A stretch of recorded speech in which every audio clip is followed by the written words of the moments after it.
Chapter 1. Arba hid behind a tree and looked at Wu Yenjin, who was holding her stomach as she ran out from behind the slope. Her face was green from diarrhea, and he smiled.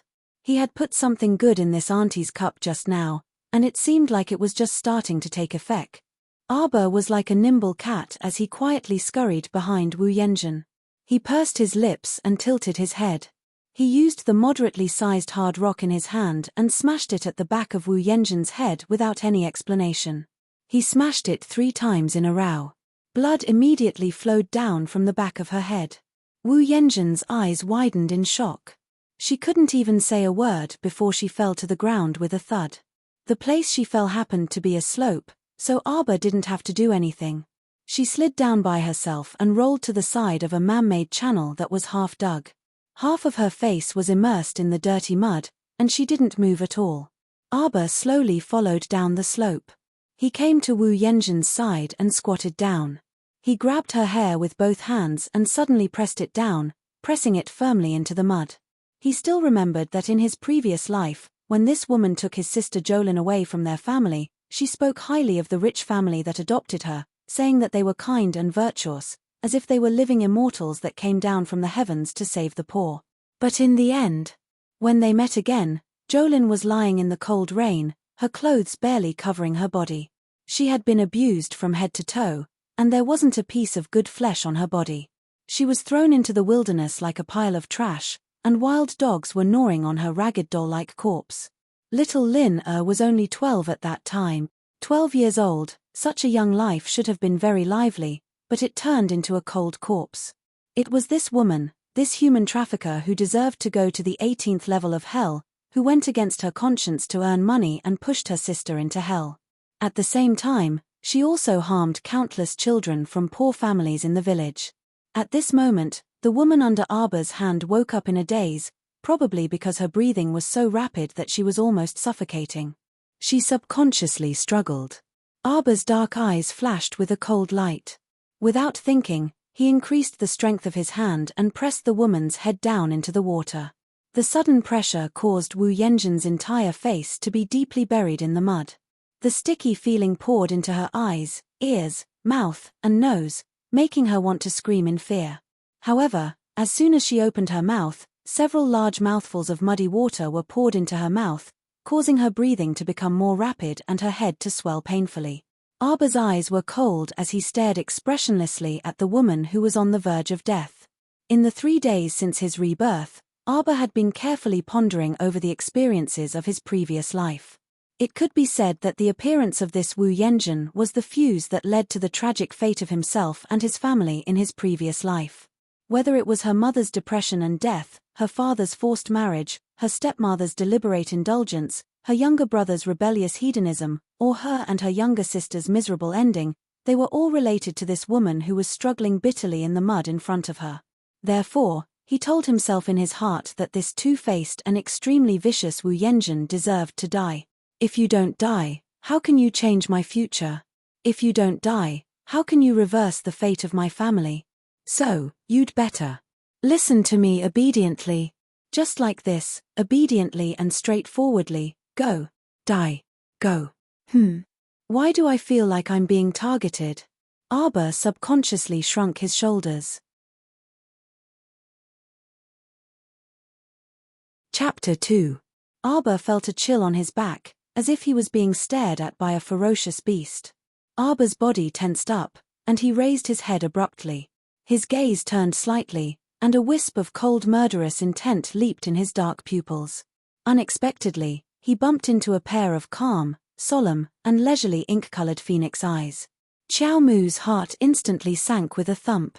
This was the first time he committed a crime after his rebirth, and he was caught on the spot just like that. Arba was a little speechless, but he was not frightened. A pair of pitch-black eyes stared at the other side quietly and motionlessly. Across the half-abandoned artificial channel, the 2 pairs of eyes met and stared at each other. On this side of the channel, there was a barren muddy road, and there was a shallow pit with every step. On the other side, under the feet of the young man, there was a thick layer of yellow soil, and a place filled with smoke and sand from the horse's hooves. He was about 13 or 14 years old, the age when he was dressed in fine clothes and riding a horse. He wore a thin spring white robe, spacious and not tied at the waist. His black hair hung down like a waterfall, fluttering along with his clothes. The young man's sleeves were lightly rolled up to his elbows, revealing his slightly bronzed skin under the scorching sun. When Xiao Mu looked over, she only saw a light breeze gently caressing his slightly disheveled forehead hair. His phoenix eyes, which were as resplendent and deep as pitch-black gemstones, radiated a serene and dazzling luster like a deep pool as he glanced around. But he did not know how long he had been riding the horse there. His face was extremely handsome, like the scorching sun, shining with vigor and high spirits. Behind him, there was a young man in black with a short lapel following him. Under the thick yellow sand, in the billowing smoke and dust, the handsome and slender young man in white, untainted by the wind and sand, naturally formed a scenery that could not be ignored. It was as if as long as he stood there, everything in the world, in an instant, seemed to lose many colors, completely becoming a background that decorated his excellence and beauty.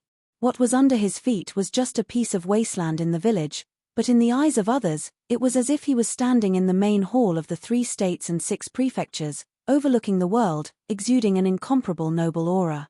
Xiao Mu could tell that this youth's seemingly tranquil eyes concealed a sharpness that almost made people unable to look straight at him.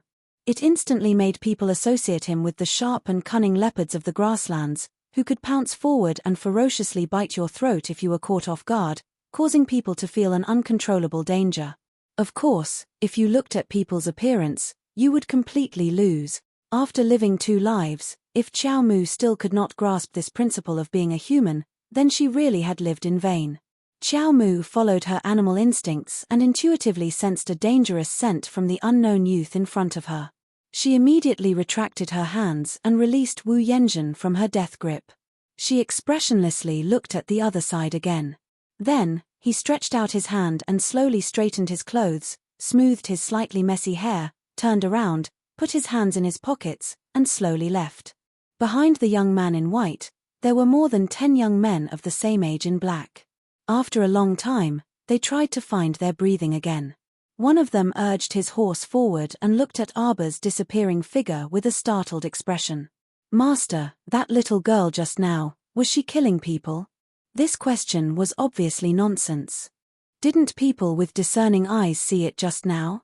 The young man in white turned his head, and a trace of a sneer appeared on his incomparably beautiful face under the spring moon. The young man in black with a straight posture and eyes as sharp as an eagle's raised his hand and touched his nose with an embarrassed expression. This subordinate was just saying. That little girl grabbed a hard rock and smashed the back of the fat woman's head. Then, when the fat woman rolled down the slope, she indifferently pressed her into the mud and tried to suffocate her. The whole set of killing actions was very skillful. Her expression was also abnormally calm, so calm that it was almost creepy. Although in the end, she did not succeed because she found out that they were present, but looking at her age, she was at most 5 or 6 years old. She could be so ruthless. That's right, her movements, the power she controlled, seemed to be a little strange. Most importantly, later on, when she found out that they had witnessed the whole process of her killing, she could still act as if nothing had happened. She just straightened her clothes and calmly walked away. What kind of rotten child was this? Was she not a demon? She was expressionless the whole time. Her personality was so calm that it was numb. Another young man in black came forward and said, "It must be because they opened their eyes in the wrong way. That's why they saw a 5 or 6-year-old murderer in this ordinary little mountain village." Chapter 3. At the Chaotu village market, on a small patch of bare dirt. Under the dusk, the 100 families of the village gathered here. They stood in a deathly stillness for nearly an hour, their bodies and faces covered with dust and sand from the wind. The crowd didn't even dare to breathe loudly. They all held their breaths and suppressed some fear in their eyes as they looked at a green-robed man who was walking a hyena that was as tall as a man. The man leisurely smiled as he slowly walked in front of the crowd. The hyena's nose kept sniffing around the crowd's legs, shocking everyone to the point that they froze on the spot and didn't dare to move at all. Suddenly, the The hyena bared its sharp teeth and let out a low whimper before abruptly pouncing toward a figure in the crowd. The ferocious speed and explosive force caused the crowd to let out terrified screams and instinctively spread out to the left and right. Immediately, a middle-aged man was trampled to the ground by the hyena's four thick hooves. With a boom, his back hit the ground, causing dust to scatter everywhere. The crowd around the middle-aged man retreated like a receding tide. Every single one of them had a trace of bewilderment, uneasiness, and fear in their eyes. Crack! A whip fiercely landed on the middle-aged man's body. Everyone clearly saw the middle-aged man's body curl up slightly, and his limbs twitched fiercely. Lowly, unruly commoner. The green-robed man who had released the hyena to bite the person stood in front of the crowd with his arms crossed. He looked at the person under the hyena's foot with disdain and curled his cold lips. He mocked, as everyone knows, the magnetite mine belongs to Tiandao sect. Anyone who privately mines it in any form is illegally occupying it, committing the unforgivable crime of theft. Tell me, how do you want to die? Liuzi. A woman with messy hair and an 11 or 12-year-old girl rushed out from the crowd. The two of them scrambled forward. But they were whipped several times by the green-robed man. They screamed in fear and retreated with a panicked expression on their faces. Let's go. Let's get out of here. Xiao Liu shouted in fear when he saw his wife and daughter rushing out. The hyena straightened its body. It was at least 1.8 meters tall, and it suddenly pounced in front of the girl. It bit the hem of her skirt and tore at it. The girl was so shocked that she fell backward. Her legs went soft, and she sat on the ground. She supported herself on the ground with both hands and screamed in fear. On the other side, Arba was standing in the crowd with his father, Qiao Zhongbang, in his arms. His face was filled with displeasure. After all, her mental age was already so old. How could she like being hugged by her father? Moreover, she was still suppressing a trace of anger and dissatisfaction towards this father of hers. Wei Ziqin looked at Qiao Liu's family of three worriedly. She lowered her head and looked at her 3-year-old daughter, Qiao Lin, who was hugging her calf and hiding behind her. She patted her daughter's head and comforted her softly. Don't be afraid, child. It'll be fine. This was only his mother's feeble consolation. How could he be fine? In the center of the crowd, the hyena, which was as tall as a person, chased after the panic-stricken Qiao Liu's daughter. It tore at her skirt like it was playing with a toy. Although the onlookers were angry, they did not dare to say anything. Meanwhile, the green-robed man who allowed the hyena to bully the girl stood to the side with a chuckle. He looked at this good show with a mocking gaze. The girl's clothes and skirt were torn off piece by piece, falling down like snowflakes. The tattered clothes could cover less and less skin. The village chief of Chaotu village stood there with his walking stick. His face was filled with anger as he looked up at the luxuriously dressed patrolling officials beside him. However, the officials turned a blind eye to the bullying of Qiao Liu's daughter. They stood beside a young noble and fawned over him with flattering smiles. However, the young noble did not have a good expression. He even ignored the officials who were nodding and bowing.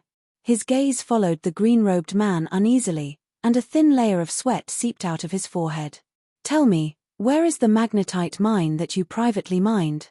The green-robed man grabbed the hyena's leash and stepped on Qiao Liu's chest. He used so much strength that Qiao Liu's face flushed red. His chest was so stifled that he could not speak.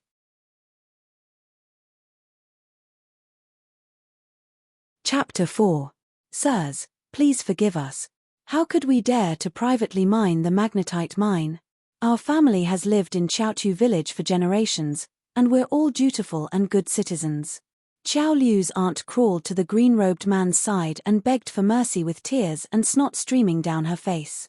She reached out to tug at his sleeve, but the latter kicked her to the ground with a look of disdain. Lies. You have the smell of magnetite on you, so you can't fool my hyenas, that person shouted angrily. Two other Heavenly Tao sect disciples wearing the same style of green robes quickly walked forward.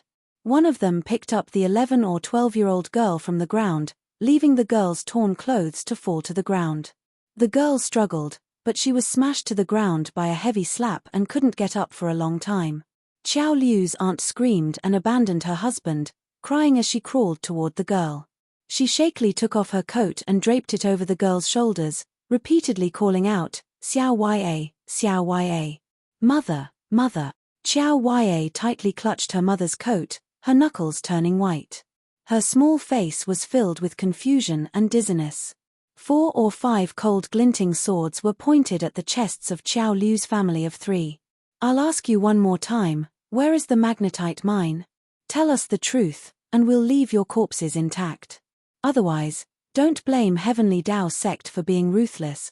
Suddenly, the sound of a dozen or so horses galloping came from the distance, stirring up clouds of dust and choking everyone to the side, quickly opening up a wide path for the group of horses to pass through.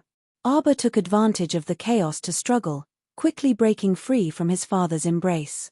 He nimbly jumped to the ground and ran toward Xiao Liu's family of 3.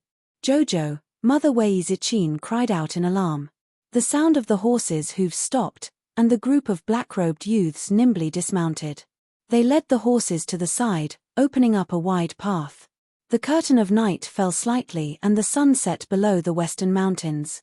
A young man in a spotless white robe with his black hair fluttering in the wind urged his horse forward slowly.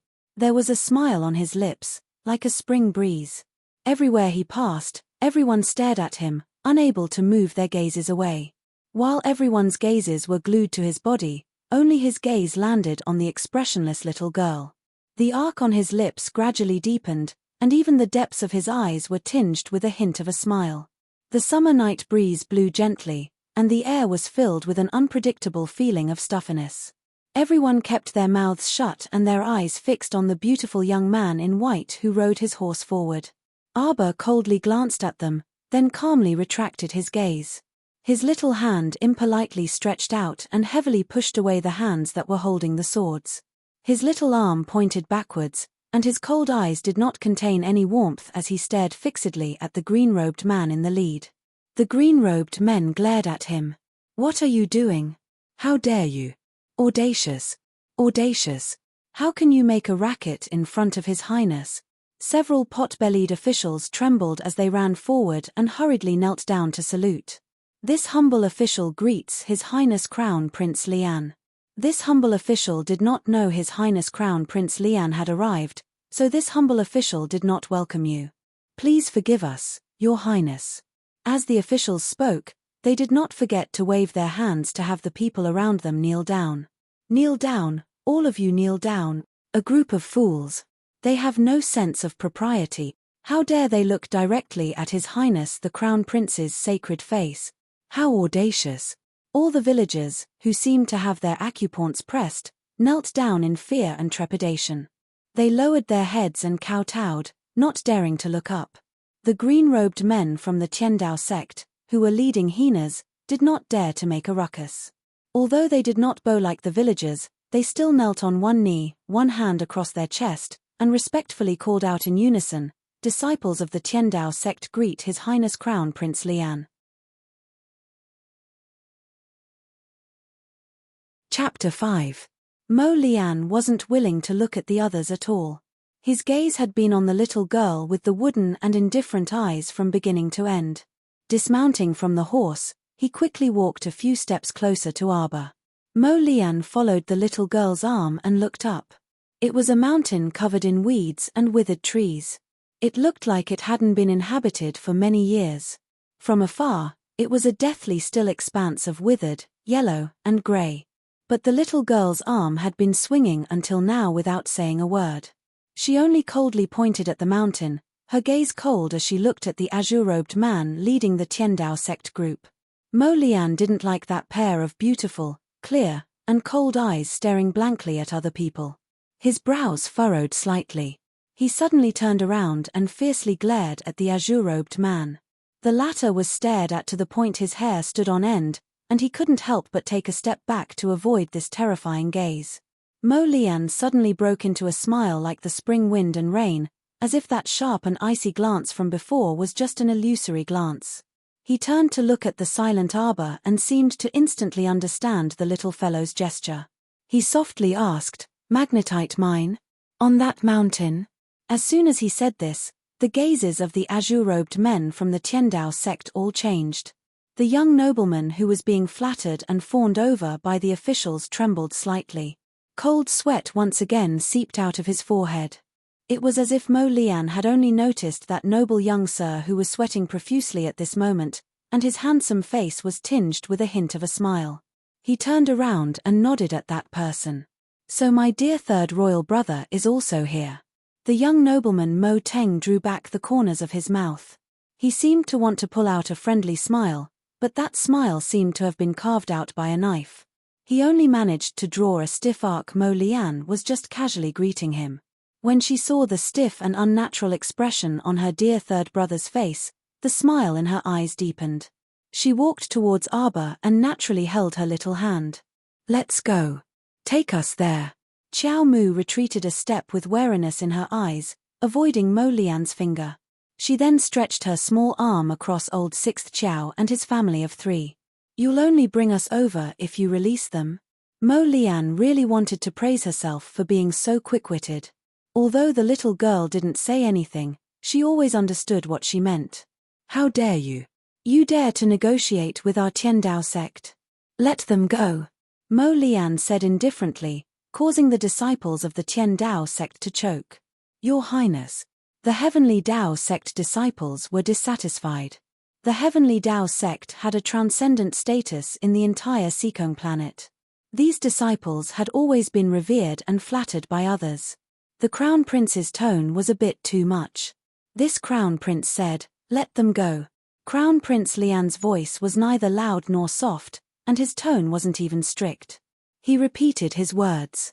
As soon as he finished speaking, the dozen youths in black behind him unsheathed their swords at the same time and gathered murderous intent in their eyes. The disciples of the Tiandao sect looked at Mo Lian angrily but didn't dare to say anything. They opened their mouths but didn't dare to refute. They knew very well that if they dared to refute, the outcome would be death. Those familiar with Crown Prince Lian generally knew that the Crown Prince, who was as calm and tranquil as a banished immortal, was only elegant and refined on the surface. In reality, this Crown Prince was full of schemes and was used to acting arbitrarily. Even the 2 deputy sect masters of the Tiandao sect were extremely courteous to Crown Prince Lian and didn't dare to casually offend him. Once Crown Prince Lian was enraged, those who offended him would most likely be annihilated and die.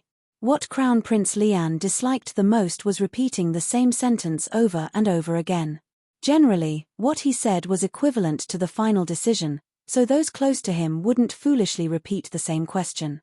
Murderous intent had already condensed in his nonchalant tone. The disciples of the Tiandao sect could only hold their anger and step back.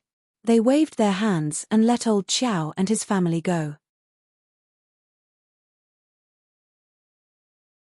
Chapter 6. Jojo. Wei Ziqin covered her mouth as she gazed at her eldest daughter, who had been left alone. She couldn't hide the worry and fear in her eyes. "You can lead the way now, right?" Crown Prince Lian looked at the little girl with a smile. From the moment he met her by the canal until now, the little girl's face had always been expressionless.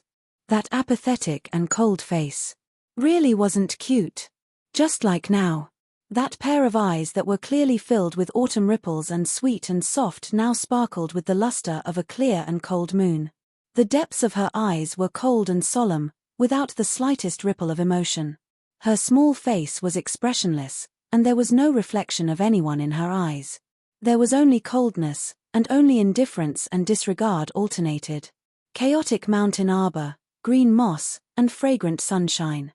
That day, that person, as time passed, slowly entered her eyes, her heart, and her bones. Many years later, when she recalled it from the beginning, Mo Lian couldn't help but sigh.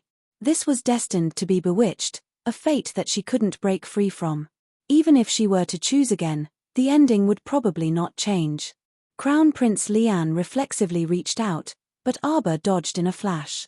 Arbor cast a glance at his parents from afar and nodded slightly to show his reassurance. He turned and walked toward the back of the mountain.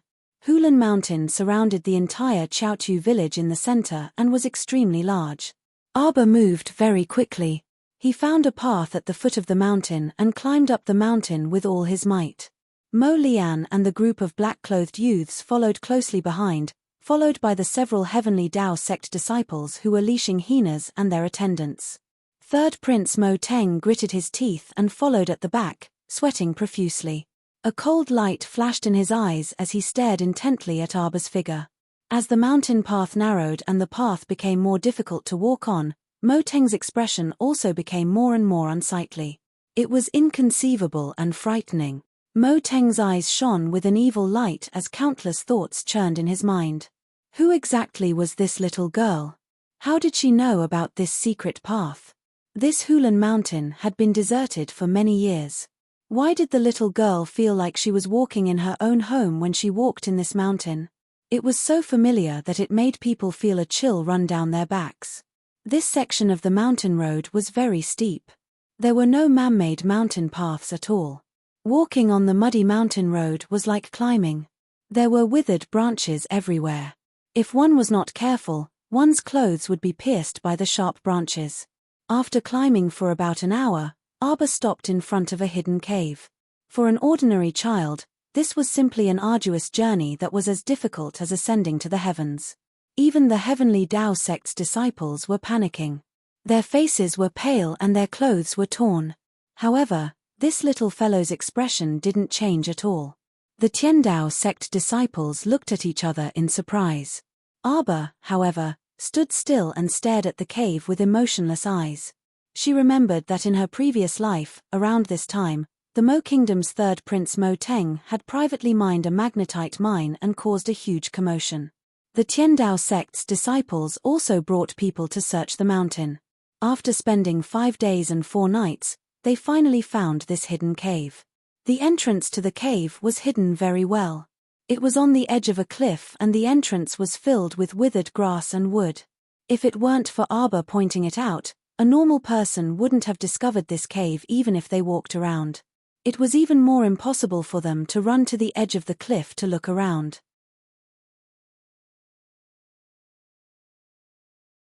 Chapter 7. Arba remembered that Xiao Laoliu had broken his leg when he went up the mountain and almost lost his life. Not long after he was carried down the mountain, there was a rumor that a mountain ghost had appeared in Hulan Mountain. The mountain ghost came and went mysteriously, lurking during the day and appearing at night. It liked to attack people and eat their hearts and lungs. After the rumor of a ghost had spread, Hulan Mountain, which was originally deserted, became even more despised. Normally, no one would go up the mountain. Now that he thought about it, Xiao Laoliu, this unlucky guy, must have unknowingly approached the magnetite mine when he went up the mountain and was secretly attacked by someone who wanted to take his life. However, by chance and coincidence, he managed to escape. Although he came back with his life intact, there was a trace of magnetite smell on his body, which was why he was bitten out by the hyenas, who had a special sense of smell. After half a month, the hyenas were actually able to bite out Xiao Laoliu with this faintly discernible smell. It could be considered a skill. As for the rumor that Hulan Mountain was haunted, needless to say, it was definitely the work of that third prince Mo Teng. He just wanted to scare away the ignorant villagers. The Tiandao sect disciple ordered a dozen or so attendants to enter the cave. After a series of ding-ding-dong-dong-dong sounds, they carried out about 5 or 6 large baskets made of rattan back and forth. They also found more than 20 corpses that were still warm. It seems that these people retreated in a hurry. The newly mined magnetite and these tools were all abandoned. They only had time to silence the miners. The green-robed man from Tiandao sect sneered. He glanced sideways at the gorgeously dressed youth and suddenly said with a smile, "What does Third Prince Teng think about this matter?" The noble-looking youth's forehead was covered with fine beads of sweat. Hearing this, he hurriedly cupped his hands and said with an apologetic smile, "Senior Marshal Brother G must be joking. Since we found out that someone violated the rules and secretly mined the magnetite mine, we naturally have to deal with this matter seriously. We have to ferret out the daring person as soon as possible and deal with him later." The green-robed man from Tiandao sect looked deeply at Third Prince Mo Teng with a smile and nodded, saying, "Third Prince is right. Tiandao sect won't wrongly accuse anyone and naturally won't let go of anyone who dares to challenge Tiandao sect's dignity. The noble-looking young man was sweating profusely. His lips twitched stiffly, revealing a smile that was uglier than crying. Every one of the Heavenly Tao sect's attendants who were moving back and forth in the cave had a joyous expression on their faces. In such a joyous atmosphere, the little girl's wooden face appeared especially cold and indifferent. "You're Jojo." His phoenix eyes rippled with moist light, and a naturally handsome face suddenly appeared in front of her. Arbor, who was hugging his knees and sitting on a mound, subconsciously tilted his head back. A trace of displeasure flashed through his eyes. He turned his head and saw the young man's spotless white clothes piled up like snow at his feet. He supported his chin with one hand, and his dark hair fell gently on the side of his cheek. His thin lips were slightly curved as he looked at her with a smile. The wind brushed past his face, and his phoenix eyes glowed with a glass-like luster. In that instant, all the colors in the boundless world seemed to be taken away by him. Apart from him, everything else paled in comparison. Arbor unwillingly moved to the side, very consciously distancing himself from this dangerous person. Just a little bit more. Crown Prince Lian's alluring phoenix eyes suddenly widened. He stared incredulously at the little Arbor who kept distancing himself from him. How was this possible? Was he that shameless? What was the meaning of this little girl's disdainful and distant gaze? Was he that bad? The moment Crown Prince Lian received a blow, Arbor had already stood up and ran to that senior brother Ji from Tiandao sect. He stretched out his small arm in front of him and very impolitely waved his small hand.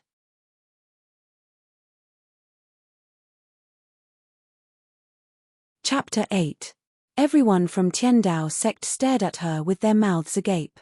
They had probably never seen a child who was so straightforward in asking for money and was even unwilling to talk to them. Their eyes were filled with shock. Seeing that senior brother Ji from the Tiandao sect didn't react and just stood there in a daze, Arbor first looked at him with disdain. Then, she poked her hand in front of him again and weighed him heavily a few more times. Crown Prince Lian really laughed, his eyebrows curving into crescents. The Tiandao sect elders dumbfoundedly put down the magnetite in their hands and stared blankly at the child who led the way. The child's expression had changed from disdain to extreme disdain. Her eyes were filled with anger, and her almond-shaped eyes were round as she glared at senior brother Ji from the Tiandao sect as if she was looking at an absolutely irreconcilable enemy. "You bunch of country bumpkins, don't tell me you don't have money. The great Tiandao sect can't even fork out a trifling guide fee." Crown Prince Lian once again understood the child's gaze and kindly translated for her. Senior brother Ji's mouth twitched. He stiffly reached into his clothes and took out a small silver pouch, throwing it into Arbor's open hand. "Take it." The child unceremoniously opened the silver pouch in front of him and flipped through it. There were more than 10 taels of silver in the pouch. In this small mountain village, this could be considered a considerable amount of wealth. However, the child didn't seem to be satisfied with this small silver pouch. With a flip of his hand, he smashed the silver pouch onto senior brother Ji's face. The disdain and contempt that overflowed from his eyes almost flowed out of his wooden face. The way she looked at the people from the Tiandao sect really made them anxious. Crown Prince Lian laughed again and translated, "Are you trying to dismiss a beggar? Too little." This time, the dozen youths in black behind Crown Prince Lian couldn't hold back their laughter. Arbor abruptly turned her head and coldly stared at Mo Lian with her dark eyes that were as deep as a dry well. Then, she turned her head to look at senior brother Ji again. She took a step forward and raised her hand high. Her slender fingers once again poked senior brother Ji's body. Although that crown prince looked annoying, he was the smartest person in this group and could understand her meaning. Senior Marshal brother Ji couldn't tell whether he was amused or angry. He flipped his hand and took out 2 more bags embroidered with gold thread from his bosom, stuffing them both into the little fellow's hands. Arbor flipped through the bags and saw that there were 50 taels of gold in each bag. Putting the bag away, Arbor turned around and walked down the mountain without looking back. "Jojo." Mo Lian chuckled as he watched the little fellow briskly leave after taking the money. His footsteps drifted as he caught up with her small figure. "You really are heartless. You see, I helped you commentate a game and gave you a generous reward. Shouldn't we become good friends?" What he got in response was the child turning her head back to glare icily at him. Afterwards, the little fellow took to her heels and sprinted down the mountain. Her instantaneous burst of speed stunned even Mo Lian. "Hihi, you're shy." Mo Lian chuckled. Her figure flashed and swept through the forest like a wisp of smoke, chasing after the little fellow. The group of black-clothed followers behind the young crown prince were all dumbstruck. What was going on? His Highness the Crown Prince actually chased after such a ferocious little girl? Your Highness, where's your cold and noble demeanor?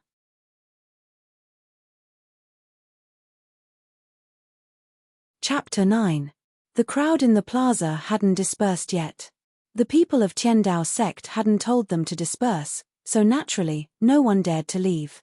At this time, the sky was already drizzling down on everyone's heavy hearts. Everyone stood in the plaza with their families, and the sound of their breathing slowed down. When Arba's slender figure ran down from the mountain, everyone's eyes immediately fell on her. Jojo, Qiao Zhongbang and Wei Zichin were full of joy. Just as they were about to go forward, they suddenly heard several villagers cry out in alarm, "Careful!" Arba only saw a huge shadow flash in front of her eyes, and something heavily pressed down from above her head.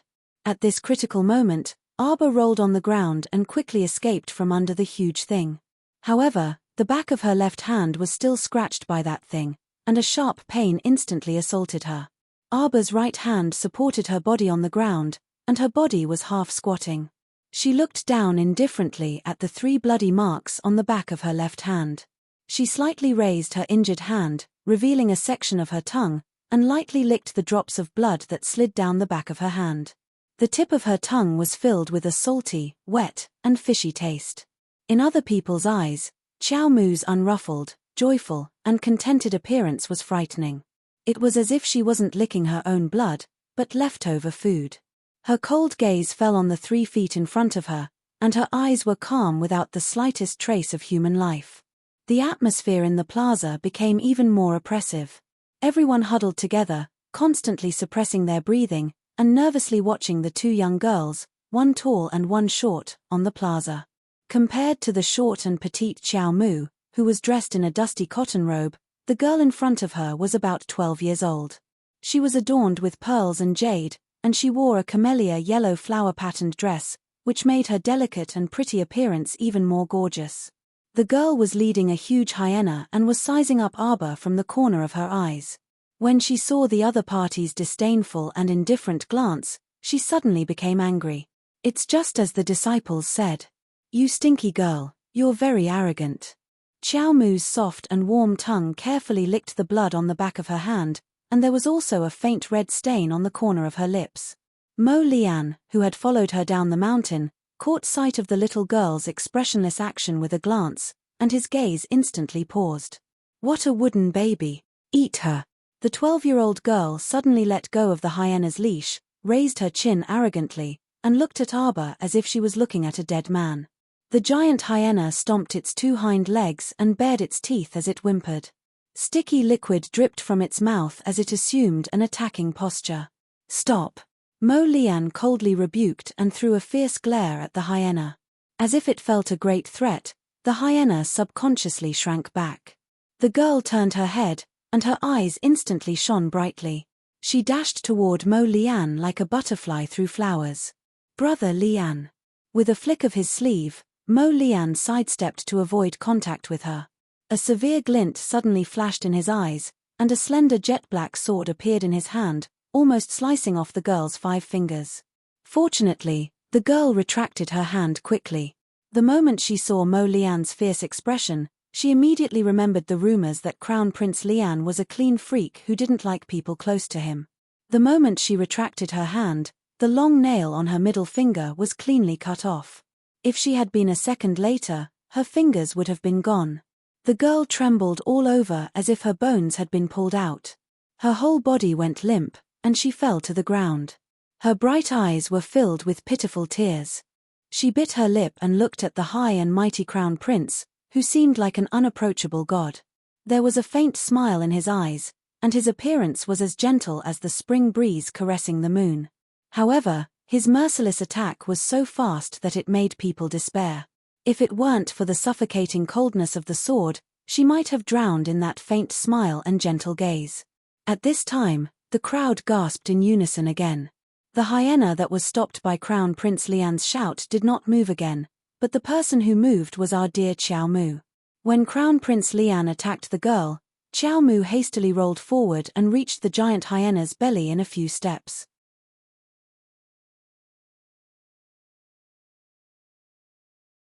Chapter 10. Before the crowd could finish gasping, they saw the little figure suddenly pull out the dagger tied to her calf. Her movements were nimble and swift as she drew 6 long bloody lines on the hyena's abdomen. It wasn't until the hyena's painful howls that the crowd's expression changed from dumbfounded to extreme shock. They all felt that they couldn't immediately adapt to the situation. The hyena's skin was thick and its body was huge. How could Xiao Qiao's little dagger cut open the big guy's abdomen in an instant? In this world, although hyenas were not as strong as mystical beasts and were only ordinary wild beasts in the forest, they were huge in size, astonishingly fast, and powerful in attack. Ordinary people would not dare to provoke them, but why did it look like they were killed so easily in the hands of this little girl? Looking at the hyena that was rolling back and forth on the ground with its internal organs and blood dripping down, most people could not help but turn around and vomit as well. They felt that this scarlet visual conflict was too shocking. The little girl stood beside the giant hyena that was slowly curling up into a ball and gradually dying. A few drops of the hyena's blood sprayed on her wooden little face, staining the corner of her eyebrows and the left side of her face, adding a bit of scarlet coldness to her. The 12-year-old girl hadn't yet recovered from the shock of the cold-blooded and terrifying Crown Prince Lian wanting to kill her. When she saw the scene in front of her, she lost control of her emotions for a moment. Tears streamed down her face as she screamed. "Arth! Monster!" The damned girl in front of her was a monster. How could such a small child act so quickly and decisively, killing a giant hyena in front of everyone? Xiao Mu's figure flitted in front of the girl at an incredible speed, and the instant she spread her fingers, she grabbed the other party's neck and flung her to the ground. She then fiercely tightened her grip, successfully extinguishing the girl's unpleasant screams. There was an extremely strange silence in the assembly hall. Everyone felt that the scene in front of them was particularly strange. Little Arba's height didn't even reach the girl's shoulder. His arms and legs were as thin as beans, but he had such terrifying strength. He instantly grabbed the girl's throat and grabbed her lifeline. The people of the Tiandao sect were dumbfounded. They were stunned for half a minute before one of the young disciples woke up and shouted, "Stupid girl, you dare to lay your hands on Miss Liu?" A fist smashed towards Arba's back. Arba nimbly turned around and quickly blocked Miss Liu's fist. Seeing that the huge fist was about to hit Miss Liu's pale face, the disciple was so scared that he hurriedly pulled back his fist. However, because he couldn't control his strength freely, he was injured by the backlash of his own strength. He staggered back a few steps and sat on the ground. Arba grabbed Miss Liu's neck and dragged her forward. He raised his leg and kicked the disciple's jaw. The sound of the disciple's jaw shattering was especially shocking in the silent meeting hall. Everyone looked at her with a petrified expression, only to see Arba kick the back of Miss Liu's knee, making her kneel on the ground. Arba grabbed the back of Miss Liu's neck with one hand and slammed her head on the ground with all his strength. With a loud bang, Miss Liu was forced to kneel. Her forehead heavily hit the yellow sand, making a muffled sound. It was like a heavy hammer smashing into everyone's heart. Senior Marshal Brother Ji and a group of Tiandao sect disciples came down from the mountain carrying 5 or 6 baskets. When they saw this cruel scene, they instantly howled and rushed towards Arba. "What are you doing? How dare you be so cruel to Junior Marshal Sister Liu?"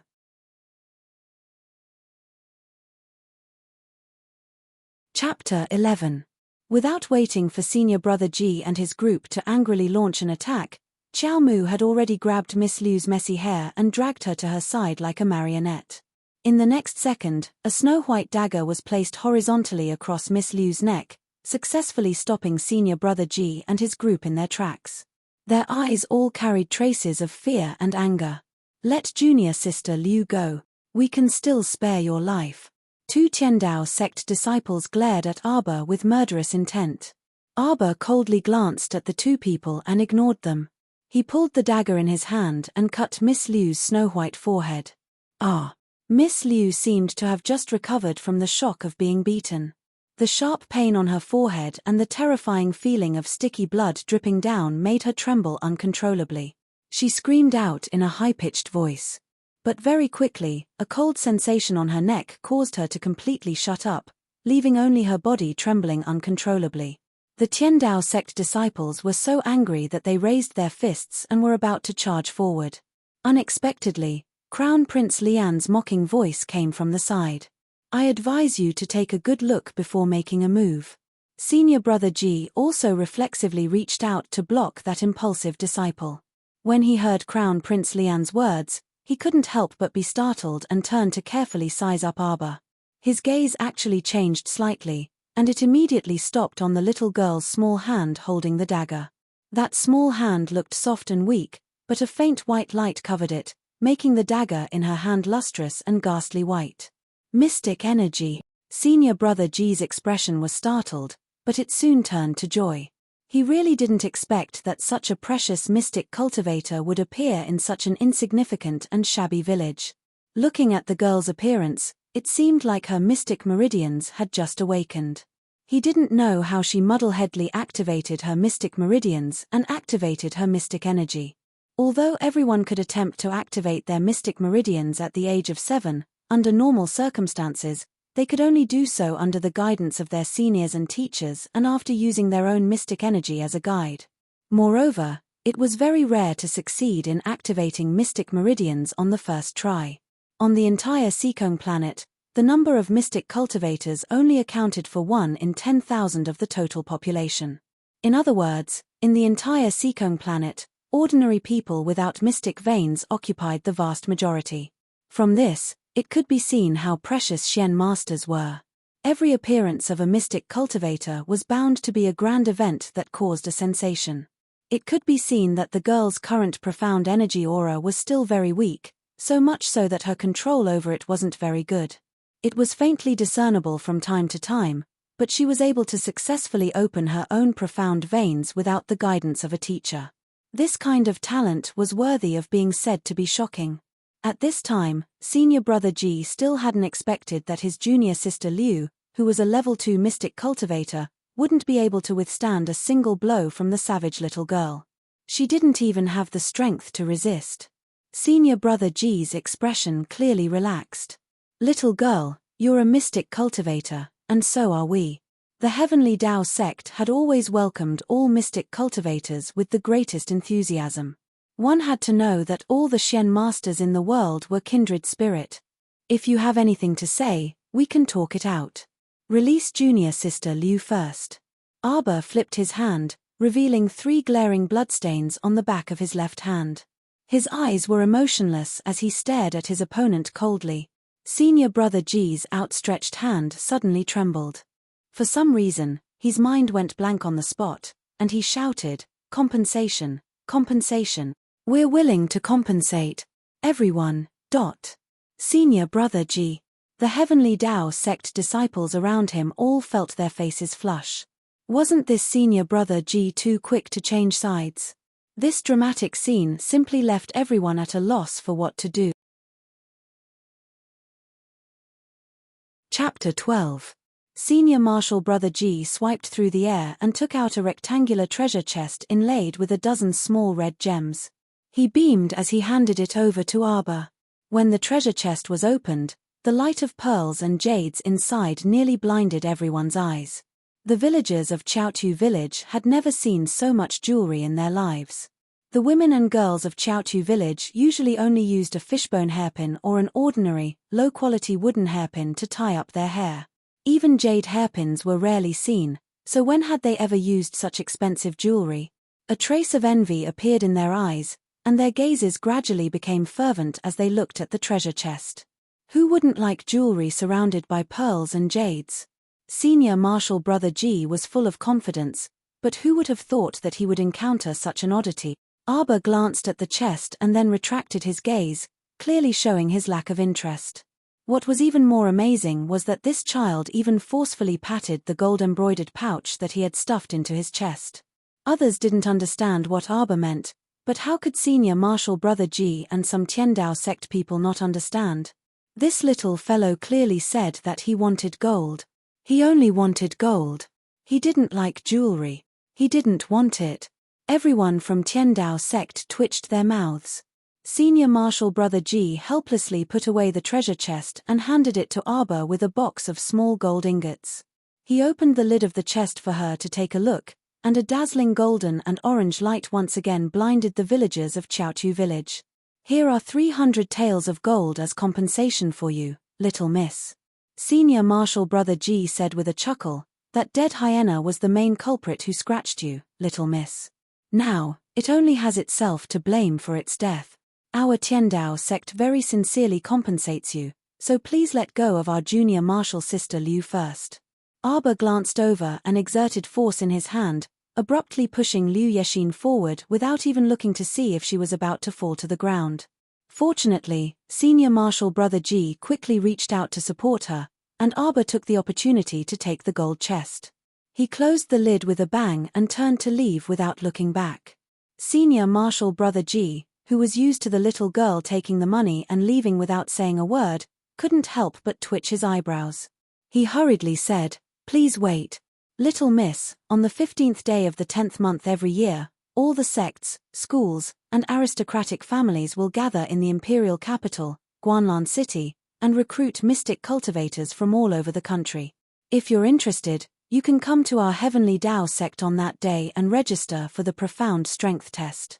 At that time, there will be a specialized teacher to teach you how to accurately use mystic conscious and open the inner world unique to us mystic cultivators."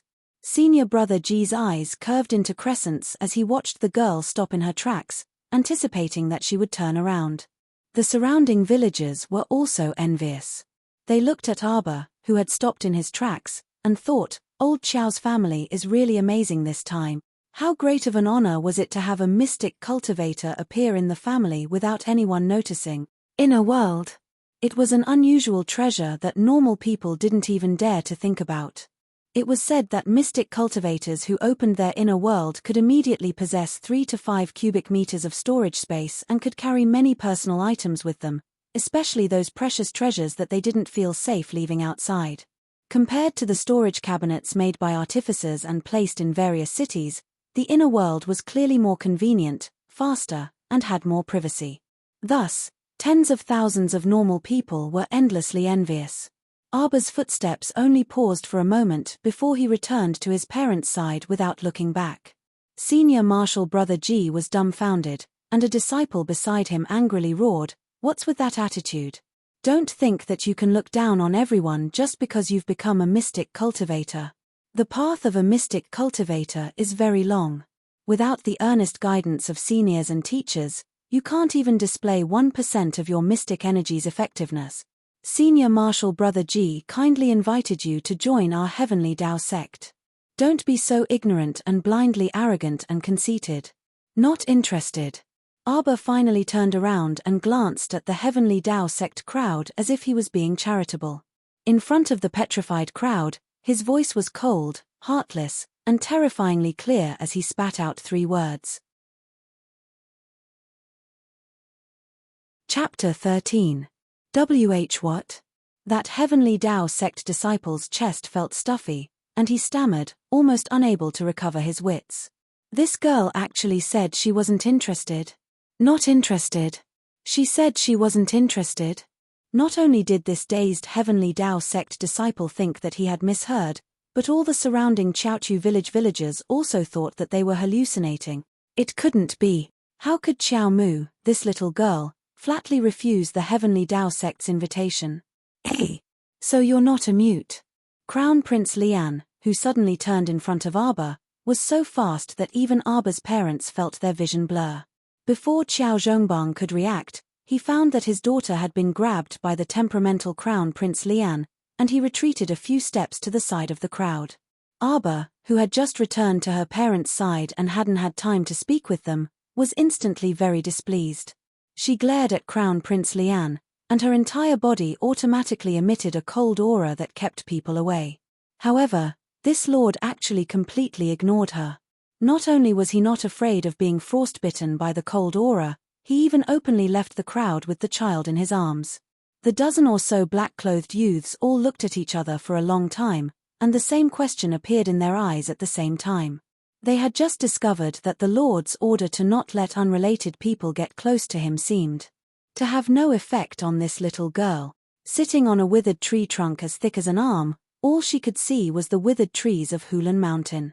The scene of decline was just like this chaotic world, making one unable to see the slightest bit of hope. However, the world didn't know that under this withered land, there was a paradise with abundant resources hidden in the depths of Hulan Mountain. The baskets of magnetite that they dug out today were nothing. There was a large magnetite mine mountain in the paradise, and it was undulating with countless magnetite. In her previous life, this paradise was excavated when she was 10 years old, and it caused a commotion among various factions. People were greedy, and several major factions fiercely fought over it, resulting in countless casualties. At that time, the zombie disaster had already erupted, and the world was hard for people to survive. This resource-rich mystic realm became the holy land that almost everyone yearned for. Unfortunately, after continuous excavations and looting, as well as the constant destruction of the flames of war, the entire Peach Garden secret realm was destroyed in less than 3 months. "You're not a mute." The feeling of his fingers pinching her cheeks pulled her thoughts back from a faraway place. Glaring angrily at the smiling handsome face, Arbor couldn't help but roar in his heart, "You're the mute, your whole family is mute. My whole family isn't mute." Crown Prince Lian instantly understood the little girl's gaze. His sudden remark made Arbor roll his eyes. The young man smiled and didn't get angry. He just pulled Arbor's small hand, opened her curled palm, and turned it over. His gaze fell on the 3 red marks. Arbor tried to pull his hand back but failed. He glared angrily but did not say anything. He was unhappy. "All right, stop messing around. I'm helping you bandage your wounds. If the wound isn't treated properly, your hand will become ugly." The young man reached out and grabbed a cup of clean water out of thin air. He carefully washed Arbor's left hand and wiped it clean with a white handkerchief. A bottle of ointment concocted with a secret recipe appeared out of thin air in her hand. When she opened the lid, a faint fragrance assailed her nostrils. Xiao Mu's emotionless eyes suddenly twitched, and her beady black eyeballs rolled. "You like it? I'll give it to you when I'm done." The young man was applying the ointment for Arbor. His hands didn't stop moving, and he didn't even raise his head as he spoke with a smile. Chapter 14. Xiao Mu did not refuse when she heard this. It was already the middle of the 6th lunar month. If the pattern from her previous life did not reverse and the timing matched, then a terrifying calamity would erupt on the first day of the 7th lunar month. 15 days later, the calamity of zombies. At that time, surviving in this chaotic world would be even more difficult than it was now. Medicine was something that everyone would use. When this ointment was applied, the wound would no longer feel pain. It had an excellent hemostatic effect, and the color of the wound would immediately lighten. There was a heaven and earth difference between the efficacy of this ointment and the low-grade medicine circulating in the world. It must be an excellent medicine. Since someone was so generous as to give it to her, she would accept it. "All right, the wound will basically scab over at night. After you wake up, your hand will be as good as new." The youth held her thin wrist and gently blew on it. "It doesn't hurt anymore." Arbor couldn't help but roll her eyes at him. Did he think he was an apothecary? Blowing on air. She did know that after the zombie outbreak in her previous life, a group of people with special abilities appeared in addition to mystic cultivators, including apothecaries with medicinal properties all over their bodies. A high-level apothecary could indeed heal a person's wound with just a few breaths, but the prerequisite was that you were an apothecary, and you had to be a high-level apothecary or above. Your every breath carried medicinal properties, and you could heal a group of people by just casually blowing a few breaths containing medicinal properties. But youth, you're not an apothecary. Arbor tried to pull her hand back but couldn't, so she glared at him angrily. "That's enough. I've already applied medicine and bandaged your wound. Why aren't you letting go? Crown Prince Lian ignored the little girl's glare and even pinched her puffy cheeks. Why aren't you talking? I'm not in the mood. You have to talk even if you're not in the mood. People need to communicate with each other to understand each other. Who the hell wants to understand you?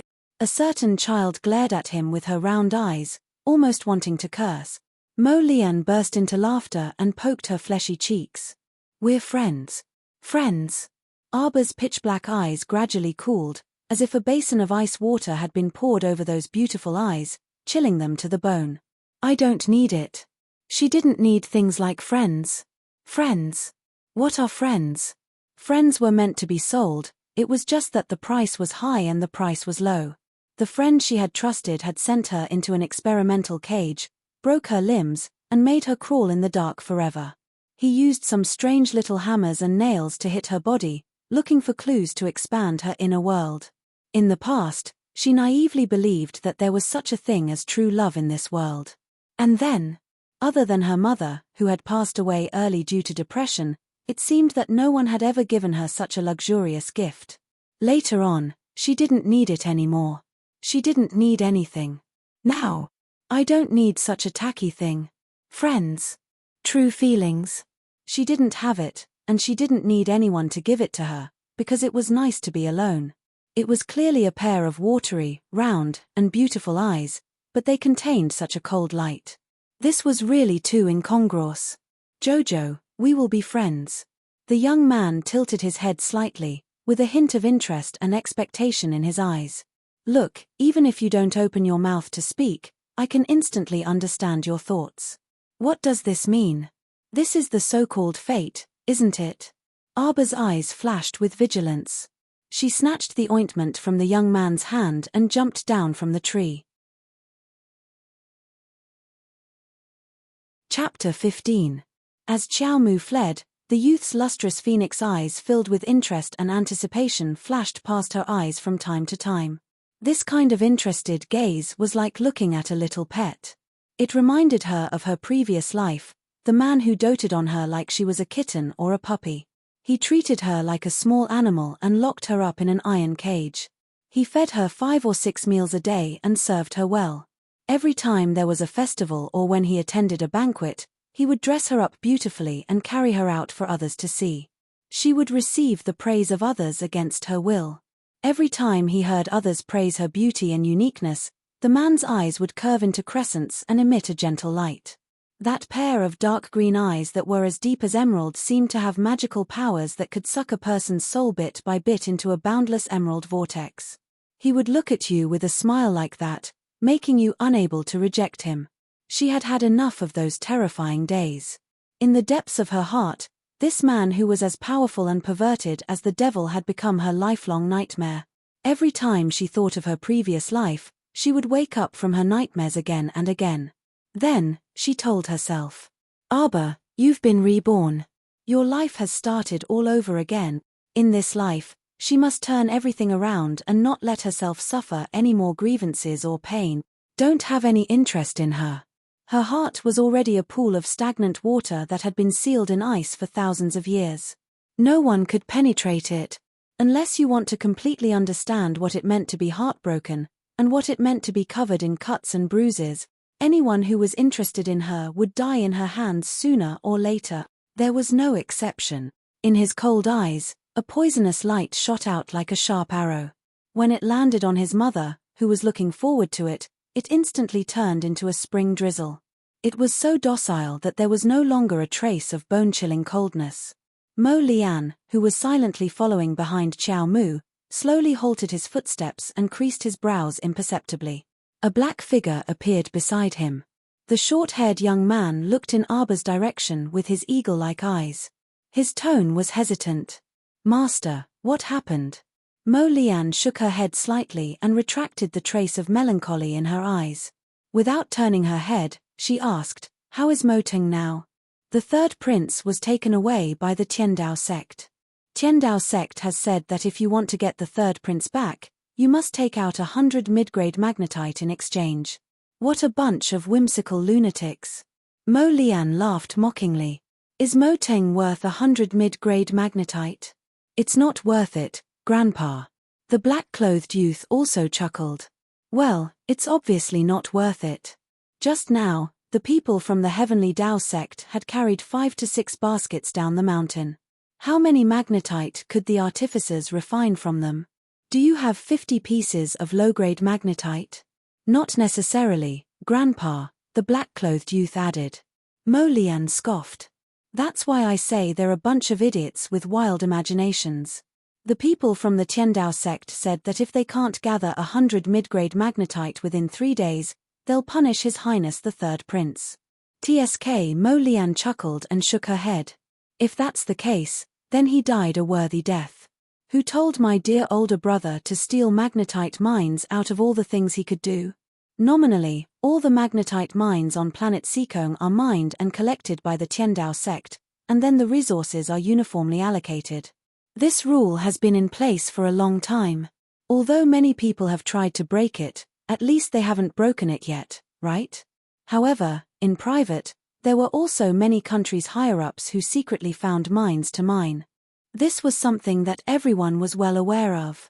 So many people were privately mining mines, but why didn't the Tiandao sect find anyone else but his older brother, Moteng? It could only mean that Moteng, this child, didn't have enough intelligence but still wanted to show off. Now, he could only bear the consequences himself. Chapter 16. If that's the case, noble Consort Lin probably won't let the matter rest, the black-clothed youth muttered softly. Mo Lian snorted. Then let her gather 100 mid-grade magnetite herself and redeem him from the Heavenly Tao sect. We don't need to care. Yes, sir. Mo Lian turned around and glanced at Arba's small courtyard, a faint light swirling in her eyes. Sir, shouldn't we have a good chat with that mystic cultivator girl and see if we can recruit her into the Dragon Saliva Guard? The black-clothed youth continued, she's a good seedling that's hard to come by. We can't let the Heavenly Tao sect benefit from her. Mo Lian glanced at him and said with a spurious smile, this ice-cold little girl isn't as easy to fool and approach as you imagine.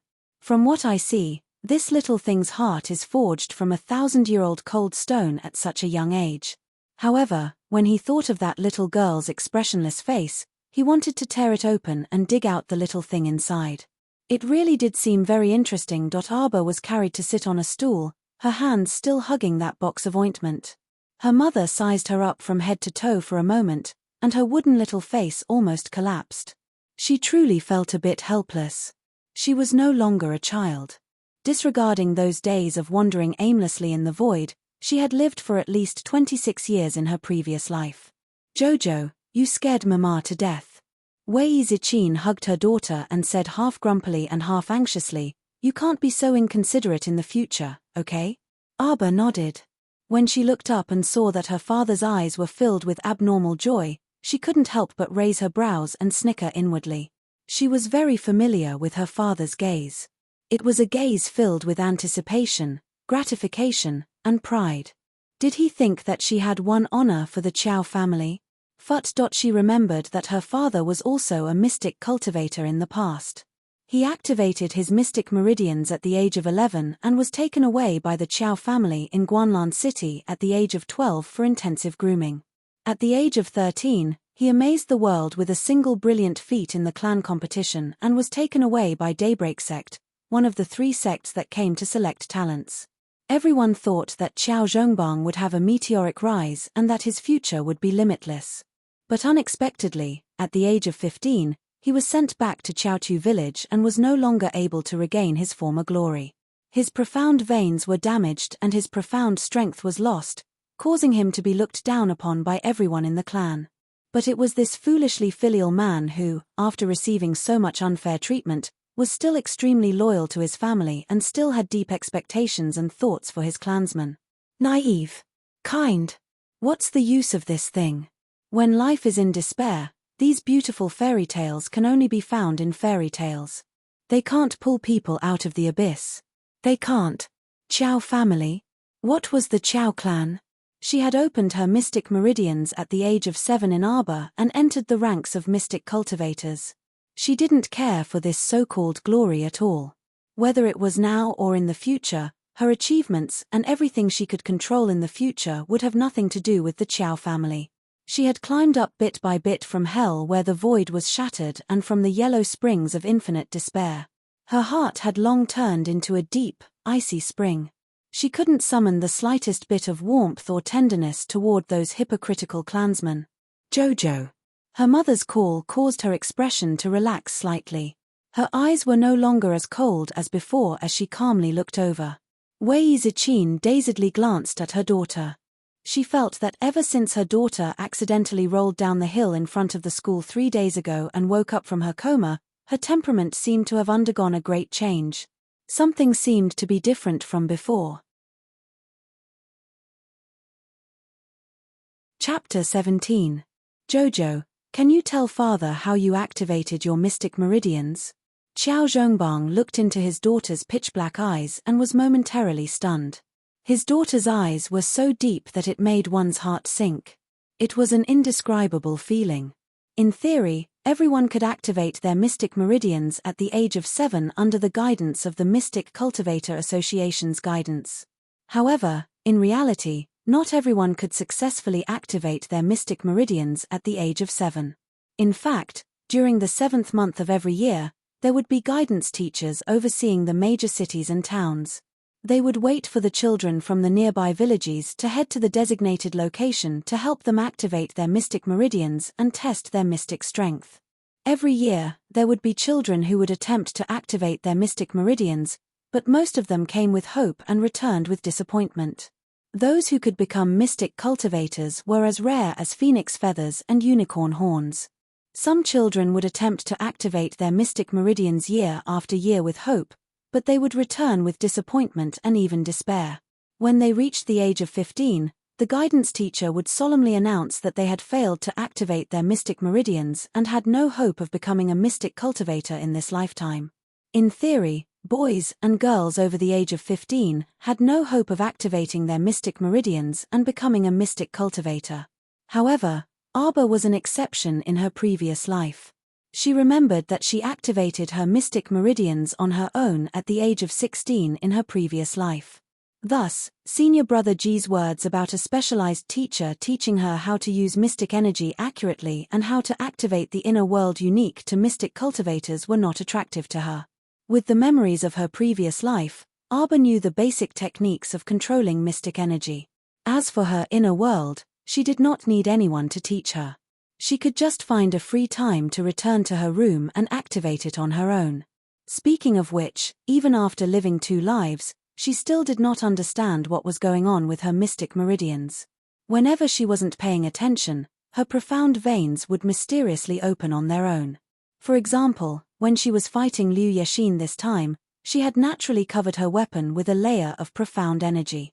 She didn't even realize when she had opened her profound veins until Crown Prince Lian gave her the signal. If things were to develop according to the trajectory of her previous life, wasn't it a little too early for her to activate her mystic meridians at the age of 7? What did it mean that it was early by a full 9 years? Perhaps, many things had changed with her rebirth. Everything was undergoing earth-shattering changes. Arba's eyes deepened as he fell into deep thought. Jojo. Seeing their daughter in a daze, her parents felt a little helpless. Why do I feel that my daughter's mind is wandering more and more these days? Jojo. Thump thump thump thump thump. Rapid knocks on the door shook the door.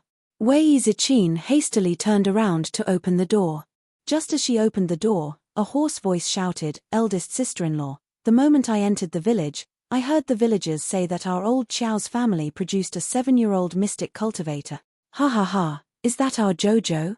Where's Jojo? Second uncle, you're back." Wei Ziqin hurriedly stepped aside with a smile and invited Qiao Zhongxing in.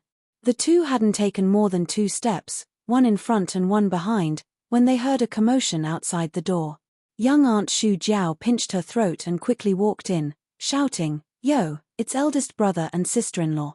It hasn't even been half a day, but our little Qiao's glorious deeds have spread throughout the village. Mother especially had me come over to tell eldest brother and sister-in-law to bring little Qiao to the main family.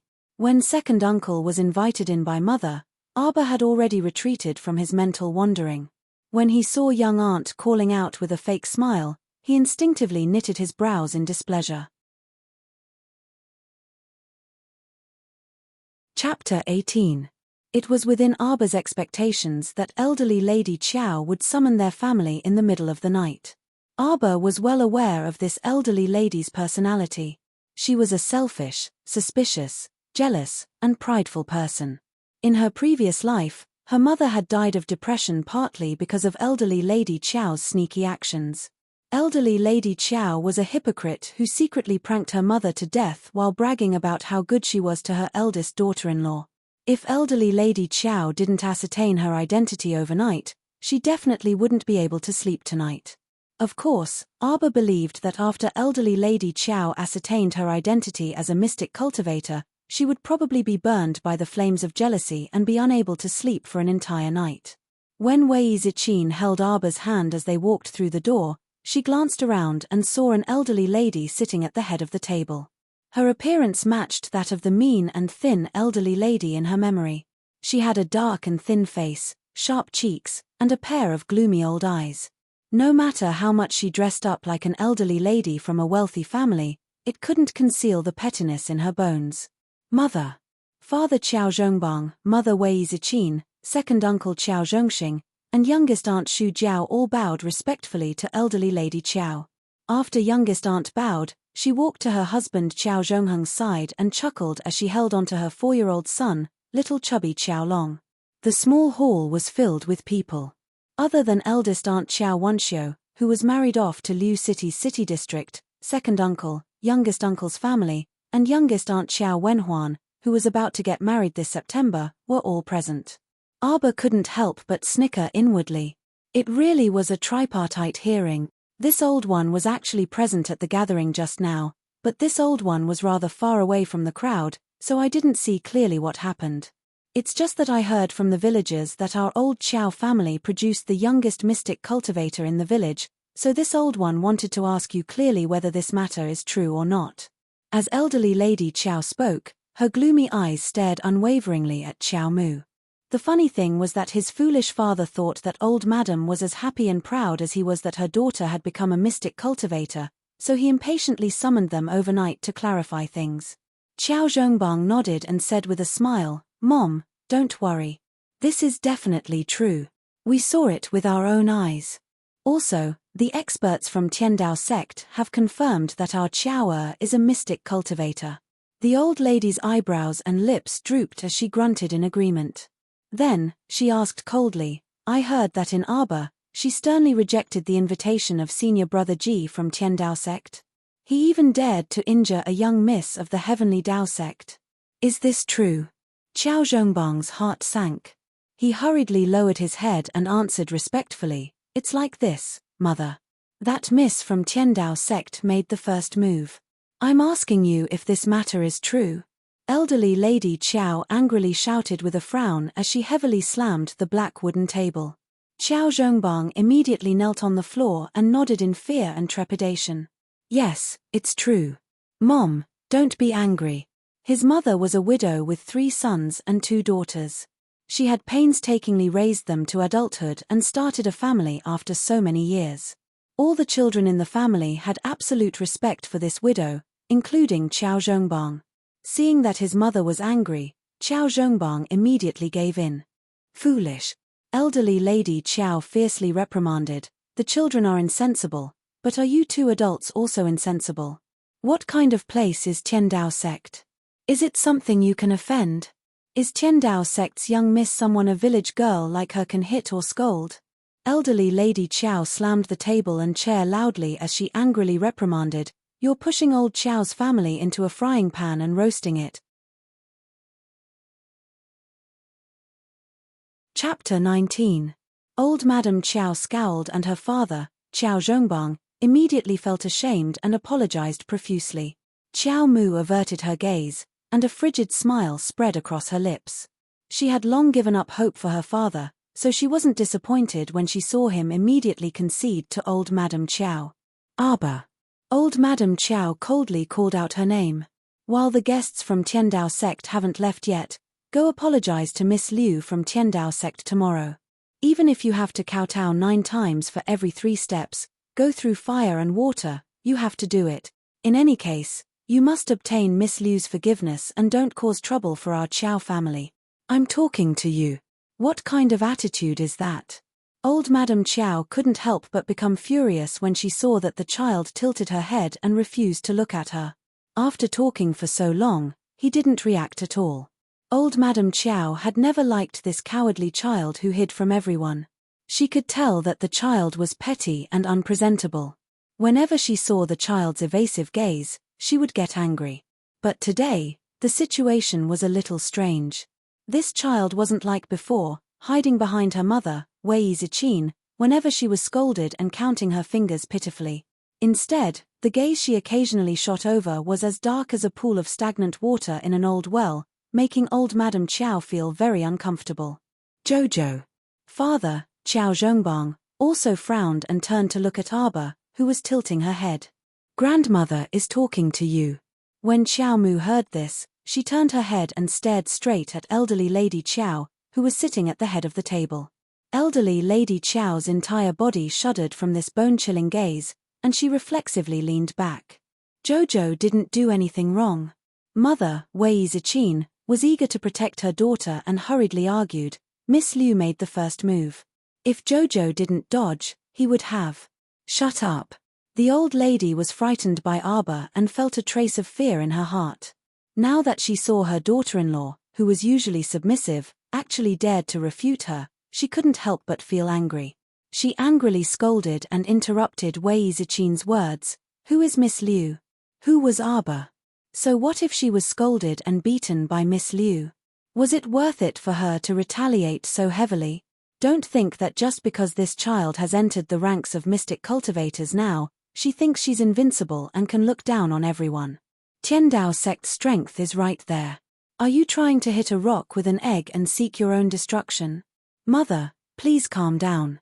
Qiao Zhongbang hurriedly comforted her and turned to give Wei Ziqin a look, telling her to shut up and stop talking. I'll leave this matter to you guys. The old lady harumphed coldly and stood up.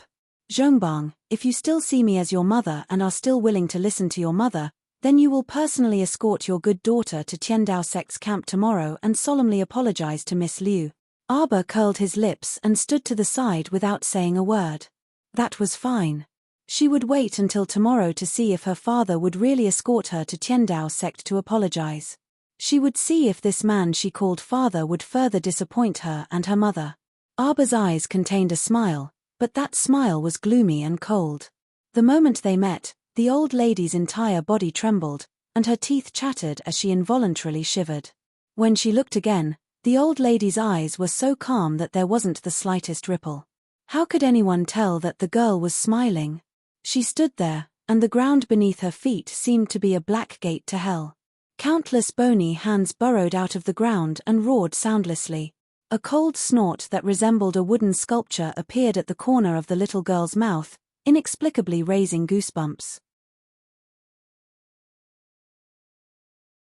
Chapter 20.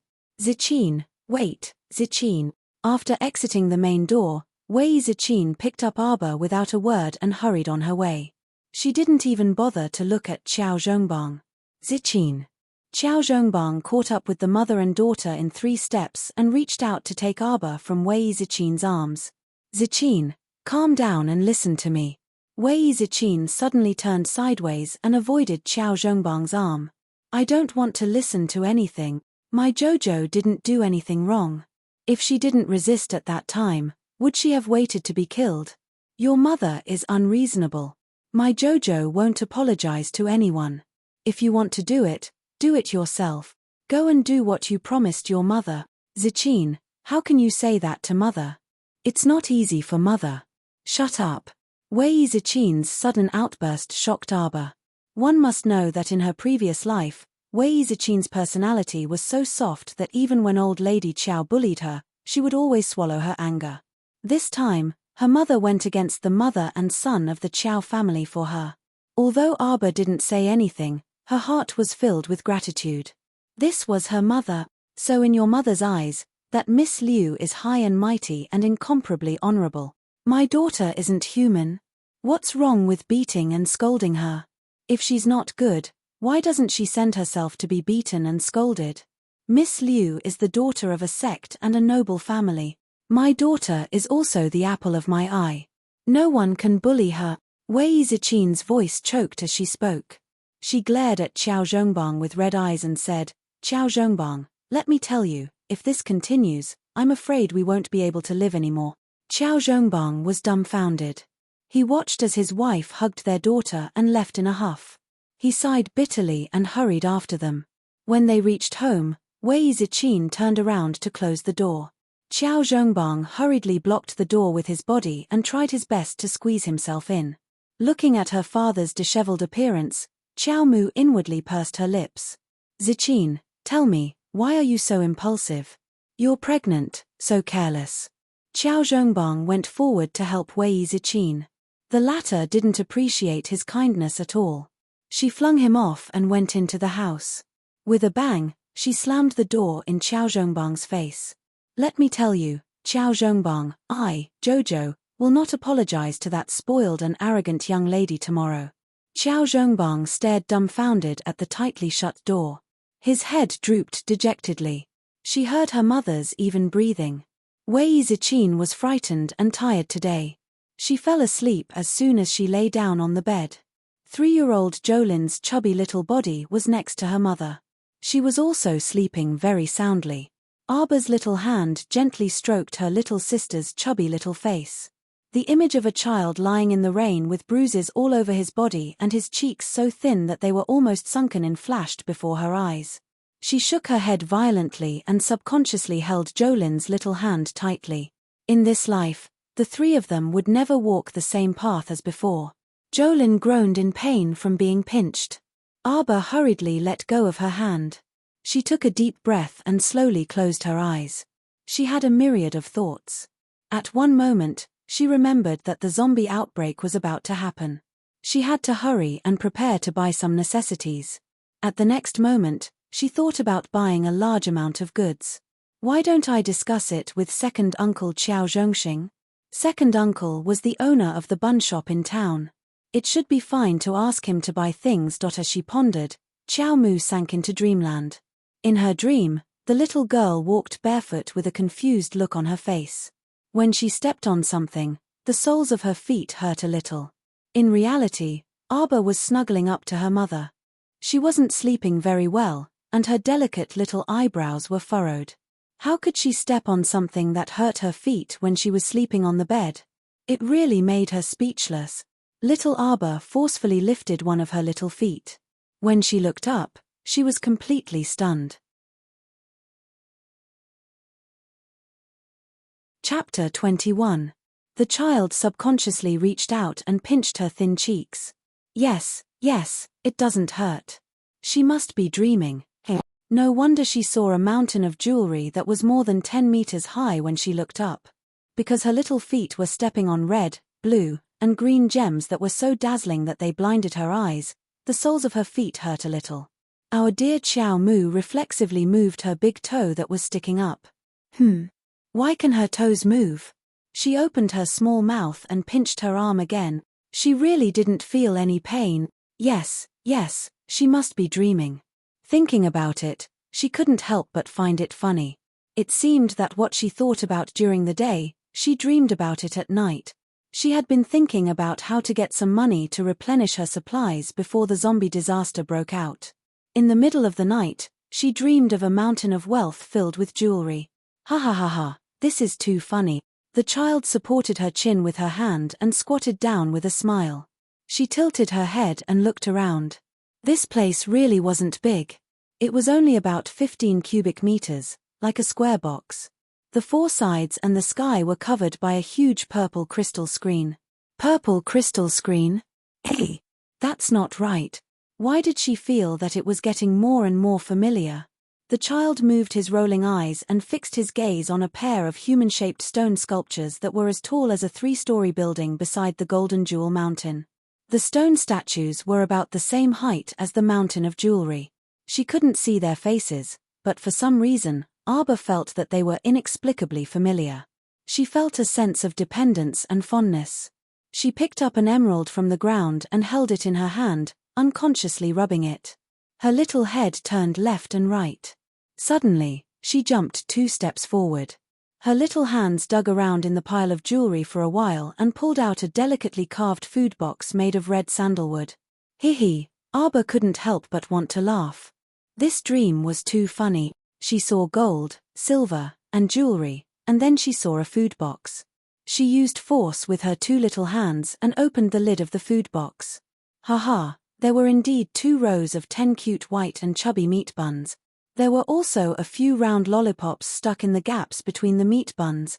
How much of a moneygrubber was she to be able to dream of a mountain of gold and silver and dig out a food box filled with meat buns and lollipops from the mountain of gold? Ha! Chow Moo laughed 3 times. Suddenly, she felt her body being shaken.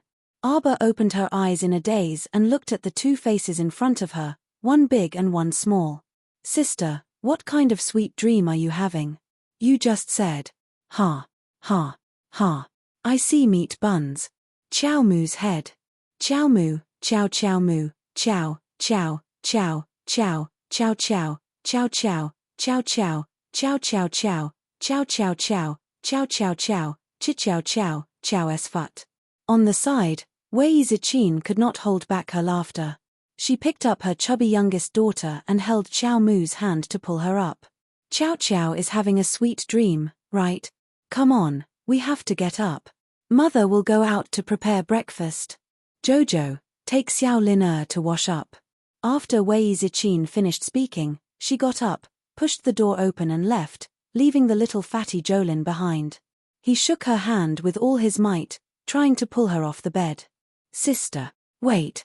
Chow Moo sat cross-legged on the bed, motionless. She closed her eyes and breathed in silence, shutting off her 5 senses as she guided a weak mystic energy to slowly circulate through her newly opened mystic meridians. This profound vein was extremely small and weak. Among the various tendons in the body, it was so weak that it was negligible. However, this was a necessary path to embark on the path of a mystic cultivator. Many people stopped before the mystic veins and were unable to step through the threshold of a mystic cultivator for the rest of their lives. Arbor held his breath and concentrated. He gathered this weak Shen energy into a strand and rushed it to the space between his eyebrows, turning it into a thin strand of Shen sense. Chapter 22. Arbor was a bit excited.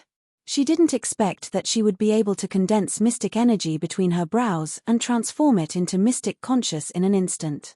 In her previous life, she remembered that she had spent a total of 7 days, day and night, before she finally condensed her profound energy into profound consciousness. The teacher who guided her even said that this kind of aptitude was considered not bad, and that her speed of condensing profound consciousness was more than 3 times faster than ordinary people. Only those who could condense mystic conscious could be considered to have truly stepped into the ranks of mystic cultivators and be able to use mystic conscious to open the door to their own inner world. Otherwise, if a mystic cultivator couldn't even open their own inner world, they would be a laughingstock. At this moment, the instant Arbor's mystic conscious formed, the excess mystic energy all retreated back to the mystic domain in the center of her lower abdomen. The mystic domain that her eyes could see now was only the size of an olive pit, so the mystic energy it could store was naturally pitifully little. Arbor secretly estimated that her current cultivation was probably around level 3 mystic cultivator. However, with her current age, a level 3 mystic cultivator was definitely an existence that would make everyone's jaws drop.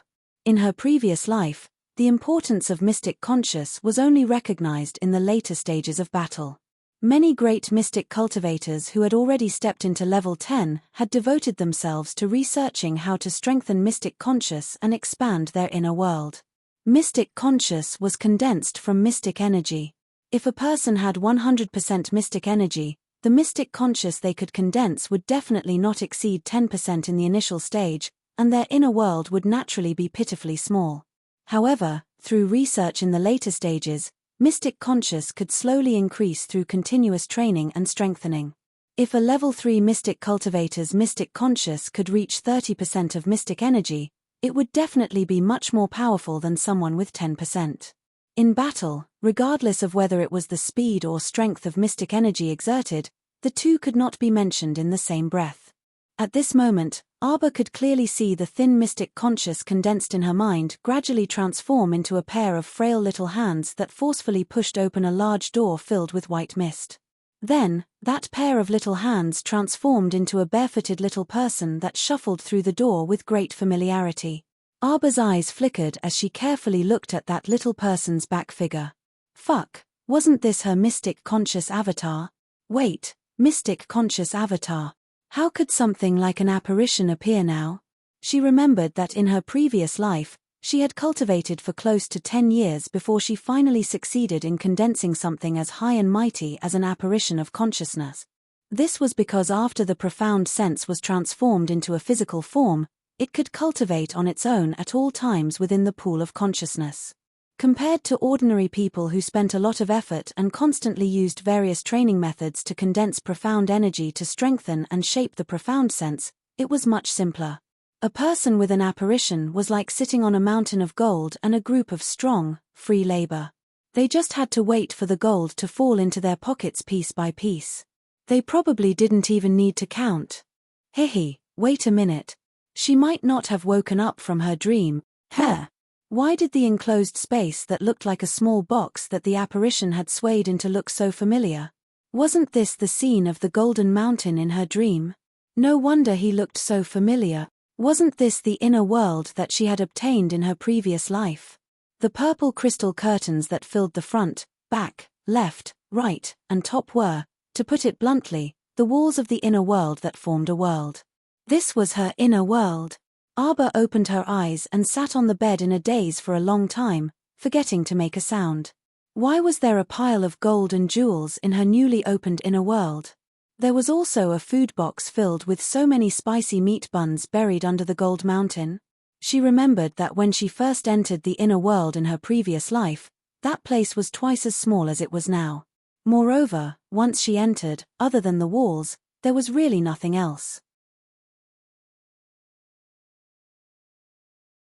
Chapter 23. She couldn't figure it out. No matter what, she couldn't figure it out. How could her inner world, which was supposed to be empty, contain so many gold, silver, jade, and jewels? Arba tried to move a gold brick out of her inner world. As a result, she felt a slight stabbing pain in her mind, causing her to subconsciously close her eyes. When she opened her eyes again, that rare mystic sense had already retreated from her inner world, and the door to her inner world had naturally closed. The apparition of her mystic sense was most likely locked in her inner world, and she could only let it fend for itself. Arba sighed softly. With such weak mystic energy, she naturally couldn't condense her mystic sense for too long. This meant that even if she had a mountain of treasures, she wouldn't be able to take anything out. She thought for a moment and tried to move a small square wooden table in the corner of the room into her inner world. Then, she couldn't help but roll her eyes. What was the point of only storing it and not taking it out? If Crown Prince Lian saw her wooden expressionless face suddenly make such a cute expression, he would definitely exclaim that it was amusing. In reality, it wasn't that Xiao Mu didn't understand this logic. Storing items in her inner world expended very little mystic conscious, unless she was storing them in large quantities, which was a different matter altogether. Just storing 1 or 2 items in small quantities would expend a negligible amount of mystic conscious. On the other hand, retrieving things from her inner world expended a lot of mystic sense. Regardless of its value, the larger and heavier the item, the more mystic sense expended. Without enough mystic sense, the door to her inner world would naturally close. Theoretically speaking, it was impossible to retrieve anything from it. Although that gold brick wasn't big, it wasn't light. With her current mystic sense, she wouldn't be able to retrieve it. Arba didn't force her. She planned to rest for a while and see if she could retrieve something at night. Big sister, table, table. Little Xiao Lin called out in her childish voice, her chubby little finger pointing straight at a corner of the room. That small wooden table just disappeared in front of this baby's eyes just like that. Arba ignored the little fellow and took her little hand. The two sisters casually washed up and left the room. As soon as they stepped out of the door, they saw second uncle Qiao Zhongxing sitting at the dining table at the entrance of the courtyard. He smiled and waved at the two sisters.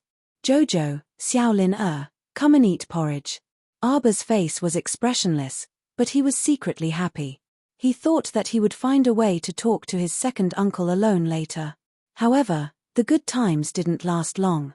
Just as the two sisters picked up their bowls and took 2 mouthfuls of porridge, the peaceful and serene morning light was completely broken by a bang.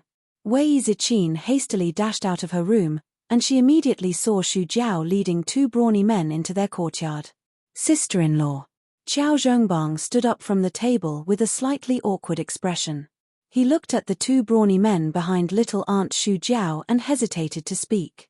On the other hand, it was second uncle Qiao Zhongxing who slammed his chopsticks on the table with a bang and bellowed, "Xu Jiao, what are you doing? You came to Big Brother's house in broad daylight, and this is how you break in without being invited?" "Big Brother, second brother, I'm really sorry. It wasn't me who wanted to come. It was elderly lady who ordered me to escort Arba to Long Gate Inn to apologize to Miss Liu." Xu Jiao flattened her bright red lips and slanted her eyes at the 2 brawny men behind her. "What are you waiting for? Do it. Xu Jiao, you're deliberately coming to provoke us." Second uncle Qiao Zhongxing immediately stood up. Seeing the brawny men step forward to grab Arba, Qiao Zhongxing didn't say another word and punched the brawny man's cheek. The brawny man covered his face in pain and took a step back. Wei Ziqin rushed forward with a pale face and pulled Arba into her embrace. Chapter 24. What a clown! Arba swept a dismissive glance at Xu Jiao, but Wei Ziqin hastily pushed her daughter behind her as if she was facing a great enemy. "Xu Jiao, don't go overboard," Qiao Zhongxing angrily rebuked with a taut face. "Second brother, I won't be happy if you say that. I also received elderly lady's orders to come and handle this matter." Xu Jiao pursed her lips impatiently. "If this matter isn't handled well and elderly lady blames us, will second brother take responsibility, or will eldest brother and sister-in-law take responsibility?" Just as Wei Ziqin was about to speak, a soft and small hand pressed down on the back of her hand. Arba walked out from behind his mother and stood in front of Xu Jiao. He said apathetically, "Wait for me." The adults looked at each other in dismay. Arba's small figure circled around the woodshed before quickly appearing in front of Xu Jiao again. "We can go now." Xu Jiao was stunned. Wei Ziqin was even more anxious as she went up to grab her daughter. "Jojo, you can't go with them. They want to force you to apologize to Miss Liu." How could she allow her daughter to take risks by herself again? Why did such a young daughter have to bear such great pressure? There were so many people from the Heavenly Tao sect gathered at Long Gate Inn, yet her daughter was all alone at such a young age. How could this do? "Don't worry, mother." Arba nodded slightly at Wei Ziqin before turning to Qiao Zhongxing. "Second uncle, I'll be back soon." Afterwards, she raised her leg and kicked the calf of a burly man on the left. She put her hands behind her back and raised her chin slightly as she coldly said, "What are you spacing out for? Lead the way." Qiao Zhongxing was instantly amused. His little niece was so small, but when she put on airs, she was really quite impressive. The burly man who was kicked was secretly shocked.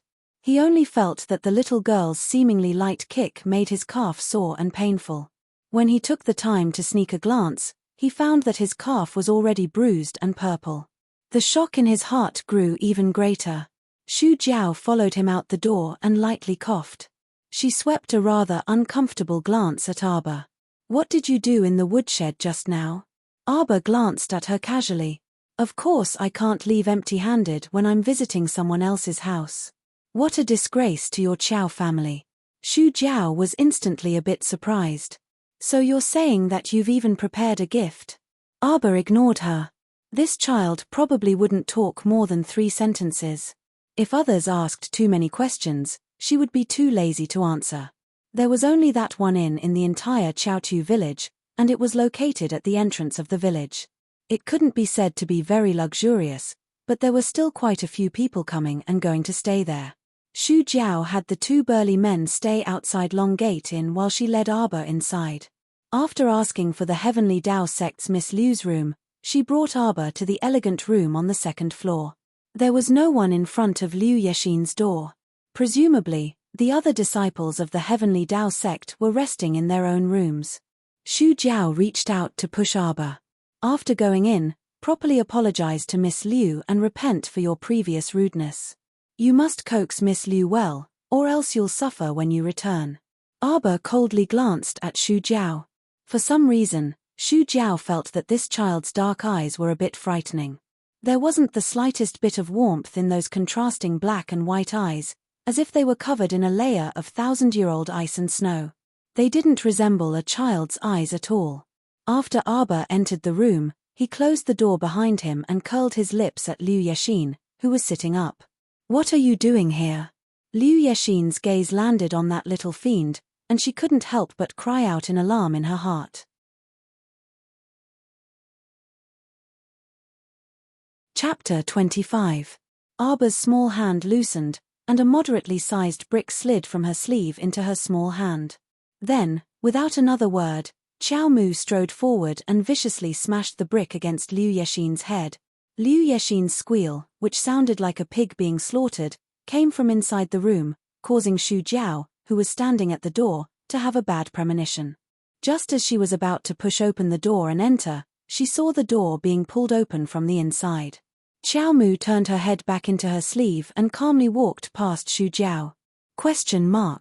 Shu Jiao's face was full of question marks. When she turned around to take a look, she instantly revealed a horrified expression. Could that disheveled and bloody woman who wandered down from the bed in the room be that Miss Liu of the Heavenly Dao sect? Heavens, what kind of sin did she commit? Shu Jiao was momentarily enraged, and she reflexively turned around to grab Arbor, who was about to leave. What did you do? Arbor, look at the good deed you've done. Arbor's small hand trembled slightly, and she shook off Shu Jiao's hand that was holding her. Shu Jiao watched as she stomped down the stairs and left without looking back, and she was dumbstruck on the spot. She had seen naughty and mischievous people. She had never seen someone more mischievous and eccentric than this child. Tell me, if you were unhappy and came to apologize, you could have just said so. Yet you just had to come along with an amiable expression, and in the end, there was such a huge reversal. How could she endure this? Shu Jiao thought that this was a rather naughty and mischievous behavior, but when she saw that extremely unlucky Miss Liu raise her head, she almost fainted on the spot from anger.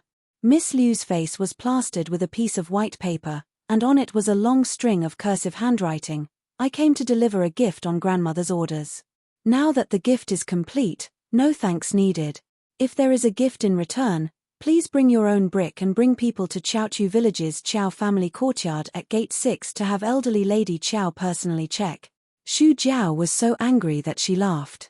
So it turned out that after beating her up, she still hoped that Miss Liu would bring people to elderly Lady Qiao to return the gift.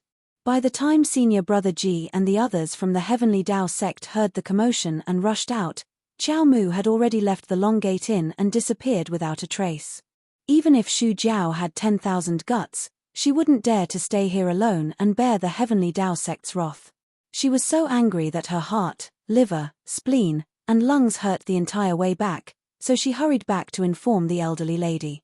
After Arbor came out of the inn, she hadn't taken 2 steps when she suddenly looked up. She saw a person jump down from the railing on the second floor of a tea house across the street. The person's clothes fluttered as he appeared in front of her in an instant. Arbor didn't even lift his eyelids. He moved to the side, intending to go around the stall that the man was blocking and pass by. Unexpectedly, the man chuckled, turned around, and stood in front of her again. Little Jojo, why are you trying to run away as soon as you see me? What have you done this time? Not far away, 2 young men in black with short lapels couldn't help but raise their hands to cover their faces. They felt that their crown prince was becoming more and more shameless. His Highness, who looked gentle and elegant like a spring breeze on the outside but was dark and moody on the inside, was walking further and further down the path of shamelessness. Arbor looked up to glare at a certain person. What are you hiding in your sleeves? A certain person didn't mind this little wooden doll's harmless gaze in the slightest. Instead, he took a step forward and took the child into his arms, using his hands to pull out the brick in her hands. "What are you holding this dirty thing for?" A certain crown prince had a look of disdain as he directly threw the brick that was still stained with blood on the ground. Then, he took out a clean handkerchief for Xiao Mu to wipe her hand. Xiao Mu felt that if she had the brick in her hands right now, she would definitely hit him on the head.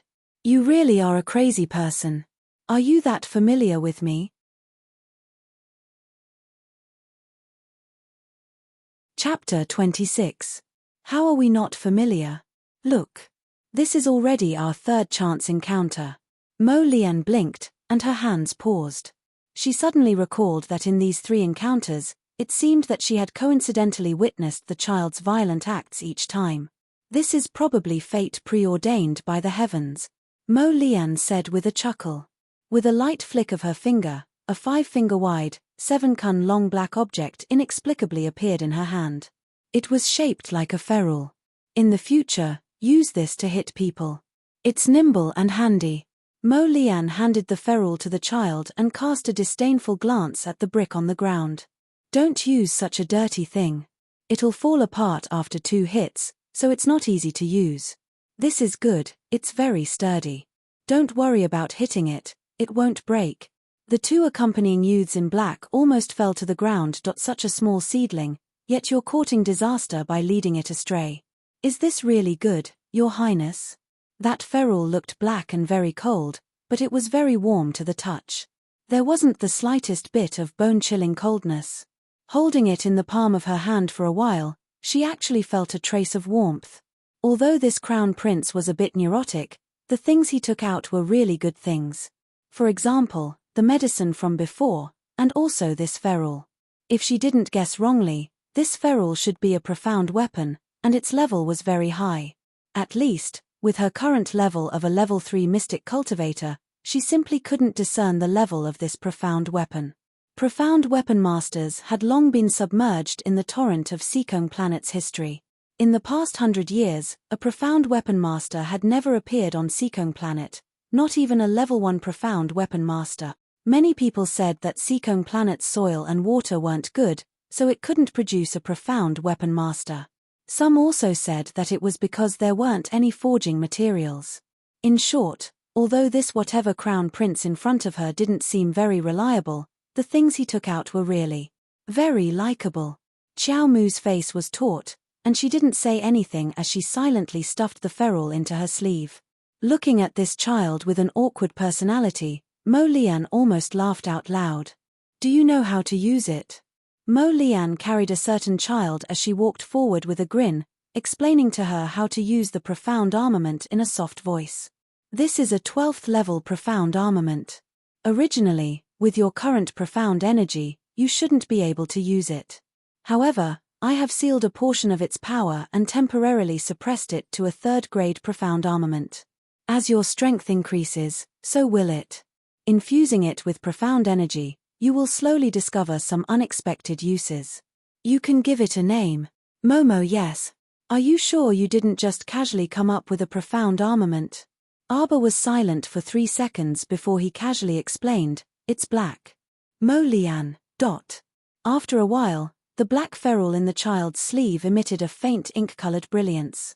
Mo Lian lowered her head and glanced at him, a hint of emotion flashing through her eyes. This child was really smart. He silently released his own Shen energy into the Shen armament and easily obtained the Shen armament's approval. "What's your name if you look white?" "Whitey." "Huang." Huang. "All right. Momo, this name wasn't bad. At least it wasn't black. The corner of Mo Lian's mouth twitched slightly, and she didn't know whether to laugh or cry as she glanced at the little fellow. Speaking casually along the way made this little wooden doll momentarily forget that she was currently in a certain someone's arms and was being carried forward. Actually, how could Arbor have forgotten? She was simply shocked to the point that she hadn't recovered her senses yet. A 12th level profound armament. This whatever crown prince used a 12th level profound armament right off the bat. She hadn't even seen a 12th level profound armament in her previous life until she died, okay.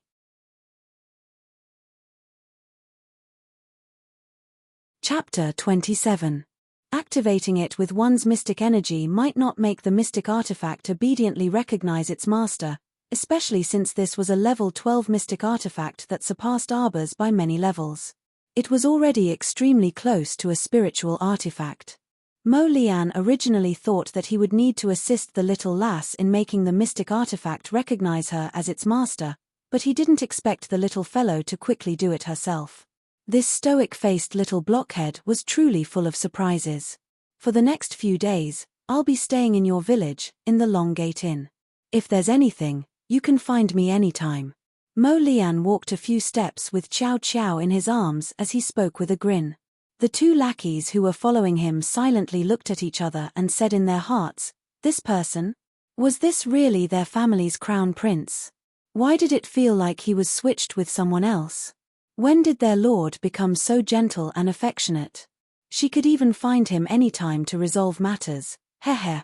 Chow Chow's face was taut as she solemnly looked at Mo Lian. She finally realized that this person had actually carried her all the way here. Her stoic face was instantly conflicted as she tried her best to maintain a cold expression and kicked his body with her legs. Chem. Arbor used his eyes to signal for him to put her down, but the latter looked at her with a confused expression for a long time. Chow Chow was so angry that she forcefully struggled. Unfortunately, her small arms and legs were useless. Mo Lian sent her all the way home before raising his hand to lightly pat her little head and said, "Little Chow, do you need me to explain to your parents what happened at Long Gate Inn today?" Bam! Chow Chow directly slammed the door in front of a certain person. Mo Lian blinked and innocently turned to look at the two sneaky lackeys. "Say, do you think little Chow dislikes me a little?" "How is it a little? It's a lot of dislikes, alright, Your Highness." However, on the surface, the two lackeys were beaming like brilliant flowers as they said in unison, "How could that be? Miss Chow is innocent and adorable. It's just that she's still young and isn't good at socializing with others. Naive and unaffected, heh. Just that icy paralyzed face that never changes, and you call it cute. Infuriating, you don't even know how to tell lies." Mo Lian cast a glance at his two insincere subordinates. "You two have been out for quite a while. Return to the hidden pavilion tomorrow and report in. Have Hidden Flower properly tighten your bones for you too. At the same time, I'll teach you how to make friends." The eyes of the lackeys almost fell out of their sockets. "No, It's not, Your Highness. The one who doesn't know how to make friends is that little girl Jojo." Another follower hurriedly rushed forward to block the big mouth. He looked at the crown prince who had turned around and put on a cold expression. "Don't worry, Your Highness. We will immediately return to the secret pavilion to participate in the training. We must learn how to make friend." What a joke. Can't you see that this great master is about to turn hostile? Compared to the blabbermouth bodyguard, this one was a smart person. He immediately understood what his master meant. Just saying that Miss Jojo didn't know how to socialize caused him to suffer 10,000 points of damage from a certain great master. He felt that life was so miserable. After Arbor closed the door and blocked Mo Lian outside, she ran off to find her second uncle, Xiao Zhongxing. Seeing that she had returned safe and sound, Wei Ziqin felt like a huge rock had been lifted from her heart. She happily went to the kitchen to work. Xiao Mu had barely taken 2 steps with her small legs when she saw Xiao Zhongxing and her father walking over from the courtyard together. "Second uncle, I have something to say to you."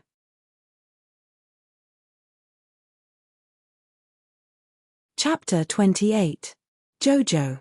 Xiao Zhongbang was just about to ask his daughter about the situation at the Long Gate Inn, but unexpectedly, his daughter didn't even look at him.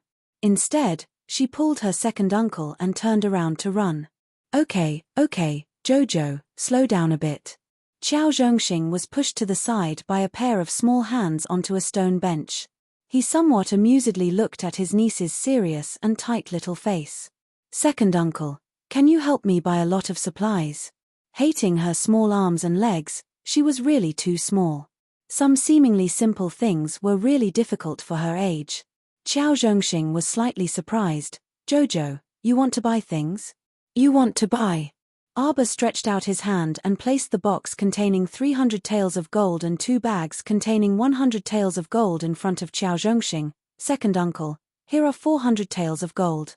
I need you to help me buy a lot of food. It's best if the meat and poultry are raw. I want all kinds of grains, fruits, and the like. In addition, help me find a blacksmith uncle to make 3 of the most durable and comfortable carriages. Also, help me make a batch of pig iron arrows, 10 bows, and 50 swords. That's all for the time being. This is the blueprint for the carriage. Also, second uncle, help me buy 6 fast horses. At least 500 arrows. 800 arrows. If the blacksmith uncle at the village entrance doesn't have enough time, help me buy them from the blacksmith shop in the nearby village. Qiao Zhongxing stared blankly at this child. He subconsciously reached out to touch the child's forehead. It's not hot. It's not hot. Why is this child's mouth full of nonsense? Second uncle, I'm very clear-headed, and I also know what I'm talking about. Arba pulled down Qiao Zhongxing's hand and firmly looked at Qiao Zhongxing. Second uncle, according to your calculations, 400 taels of gold, excluding the weapons and the cost of the 3 carriages, the remaining money to buy food and meat. How long can it support my family, you, and brother Xiao Hu? Qiao Zhongxing stared blankly for a long time, not knowing whether to laugh or cry. Jojo, you want to build carriages, arrows, and swords, what do you want to do? Could it be that you want to rebel? You want to overthrow the Mo family's rule? Qiao Zhongxing was amused by his own stupid idea. Arba turned a deaf ear to his question and continued to ask, second uncle, can this food last for 3 months? 3 months, of course. Is more than enough. Qiao Zhongxing inexplicably took over the little fellow's words. But the 800 arrows and swords you mentioned may not be completed in a few days. 10 days. Second uncle, I want all of these things in 10 days at the latest. Second uncle's bun shop will be temporarily closed for the next few days. Bring brother Xiao Hu to my house. I'll have to trouble second uncle to run around these days. Not at all. Qiao Zhongxing was stunned after saying that. Why did he follow the little fellow's rhythm and agree all the way? No, Jojo. Can you tell second uncle? What do you need these things for? Also, apart from those carriages, horses, sabers, and swords, the remaining gold is enough to buy all the grains in 2 to 3 nearby villages. Little guy, you need so much grains. Have you discussed this with your parents? Zhong Tai asked. When did this child become a foodie? Arba pushed the 400 taels of gold into Qiao Zhongxing's hand. Second uncle, set off in the afternoon. When you buy everything back, I'll tell you the reason. This child. Qiao Zhongxing had a helpless expression. Jojo, we bought so many things. When the time comes, we won't even have a place to pile them up. Second uncle, you forgot that we mystic cultivators have our own inner worlds. Don't worry about buying. There'll definitely be a place to pile them up.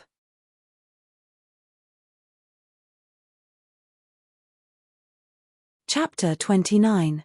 That's right. Qiao Zhongxing slapped his thigh. At the mention of mystic cultivators, he danced with joy again. All right, Jojo, let's not wait until the afternoon.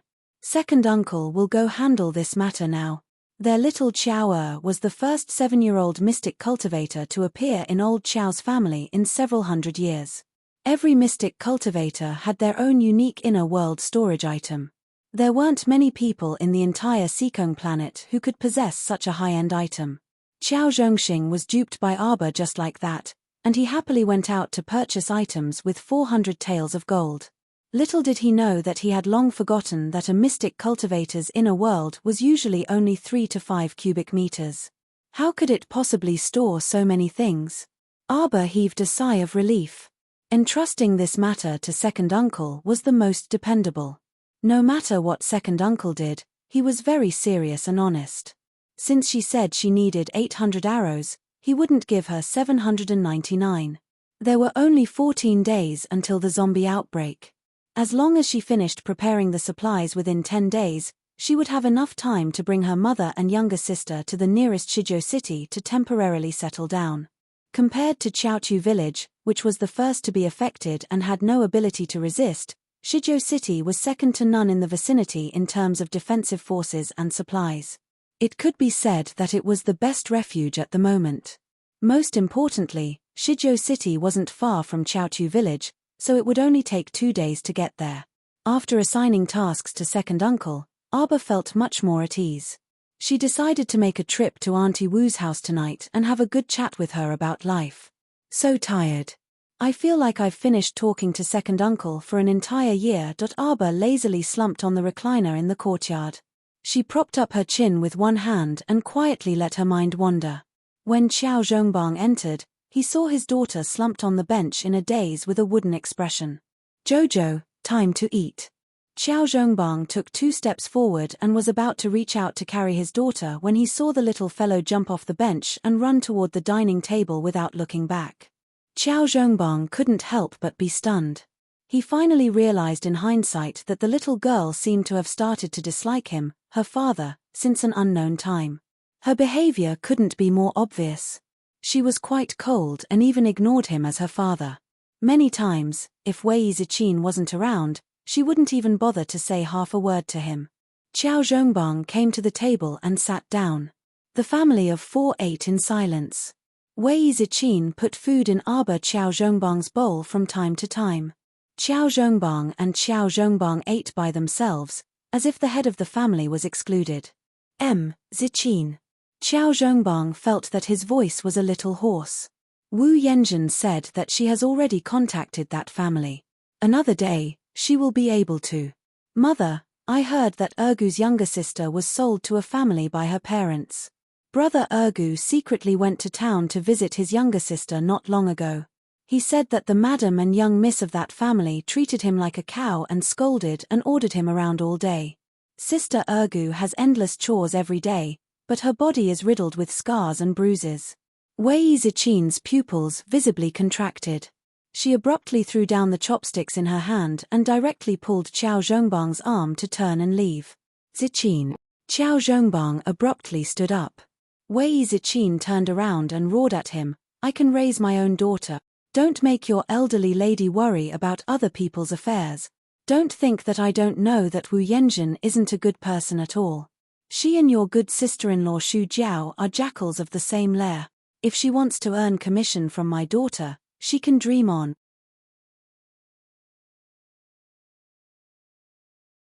Chapter 30. Qiao Zhongbang felt very depressed. In the past 2 days, he had been constantly arguing with his wife, making him feel physically and mentally exhausted. In addition, his daughter wasn't very close to him, so he couldn't help but secretly reflect in the depths of his heart, wondering if he had really done something wrong. The mother and daughters were too lazy to care about what Qiao Zhongbang was doing outside, so they washed up and went to sleep. When it was quiet at night, Aba quietly opened her dark and deep eyes. She turned her head to look at her mother and sister who were sleeping soundly. Gently lifting a corner of the quilt, Aba's nimble figure passed through the window. Under the moonlight, the shadows of the trees swayed, but the window didn't move at all. Only a faint ray of moonlight fell on the bed where the mother and daughter were sleeping. Wu Yanjun's mansion was located at the eastern end of the village. It was surrounded by a brick wall that was about the height of a person, and there were several very tall trees planted inside. Aba's ghostly figure quietly stood at the corner of the wall for a long time. She slightly narrowed her eyes, and with a tap of her foot, she easily jumped up and steadily landed on the top of the wall. Wu Yanjun's courtyard was 4 or 5 times the size of her house. In the empty field, there were several stone tables and stone benches, and there were many sunflowers planted on both sides of the road. Aba lightly landed on the ground and directly ran towards the backyard. She didn't come here today simply to find trouble with Auntie Wu. She wanted to borrow money from Auntie Wu and visit her while she was at it. She remembered that after the zombie outbreak in her previous life, Auntie Wu dug up a ground full of gold and sold it everywhere to find people to exchange for food.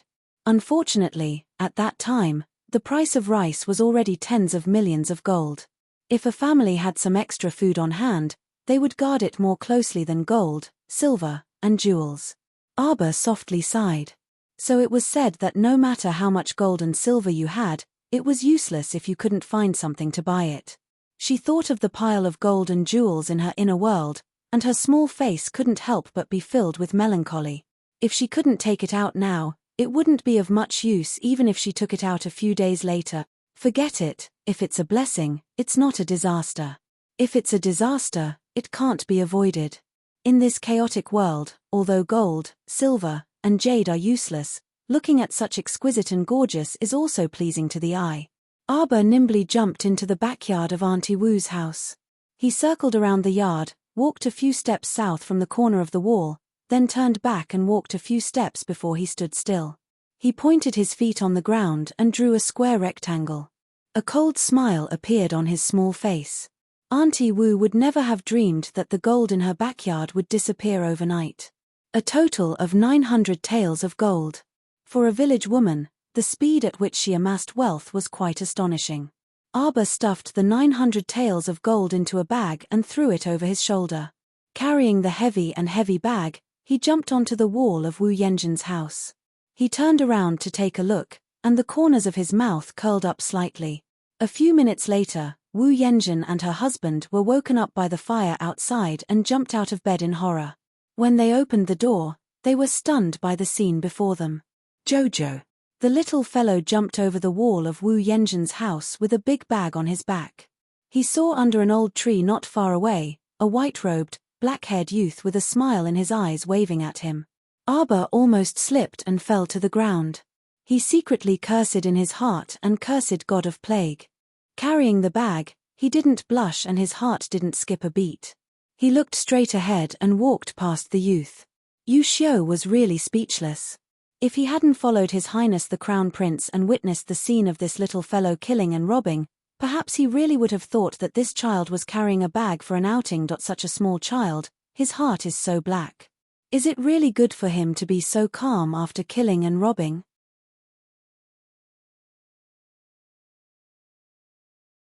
Chapter 31. Mo Lian had just reached out, but before she could touch the big bag on the little fellow's shoulder, she received a cold glare from her. Like a nervous reflex, the little fellow carried the bag defensively and jumped back. Her eyes were full of accusation, as if they were going to rob her a second time. Yu Xiu. Ahum, ahum, ahum. Mo Lian coughed helplessly. Little Jojo, don't worry, these things are all yours. We won't take a single cent from you. A certain child made a disdainful sound, carried the bag, and turned to leave. Mo Lian hurriedly stopped her and took the opportunity to pick up her small body and the oversized bag. In a flash, she jumped onto a tree. At the same time, the entire Wu residence was filled with noise. Many of the villagers carried buckets and basins of water, spontaneously forming groups to put out the fire. Jojo, what grudge does the mistress of this house have with you? Mo Lian's slender fingertips lightly tapped the tip of the little girl's soft nose. Looking at the little girl's conflicted expression, her mood inexplicably improved. A certain child proudly turned her head away and stuck her head out to look at the people coming and going at the entrance of the residence to carry water. The displeasure in her heart was instantly shown on her little face. With so many people helping Mrs. Wu put out the fire, how could it burn down? At most, it burned down 2 wings of Mrs. Wu's house. It was far from her wish to burn down half of the Wu residence. How boring. If you don't say anything, then I'll guess. Look, the first time I saw you, you wanted to squash someone to death in a smelly ditch. It's not a smelly ditch.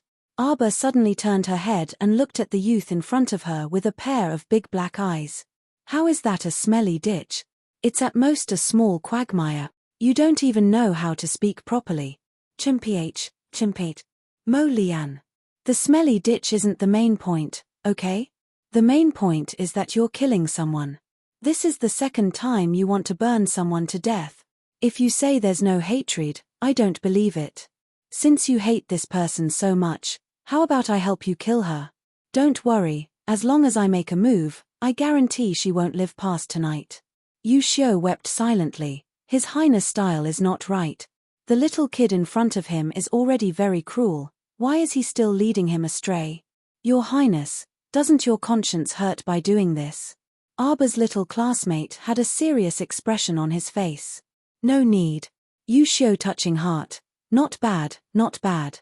The little kid is still very pure and kind. Then, a certain child's next sentence immediately shattered his worldview.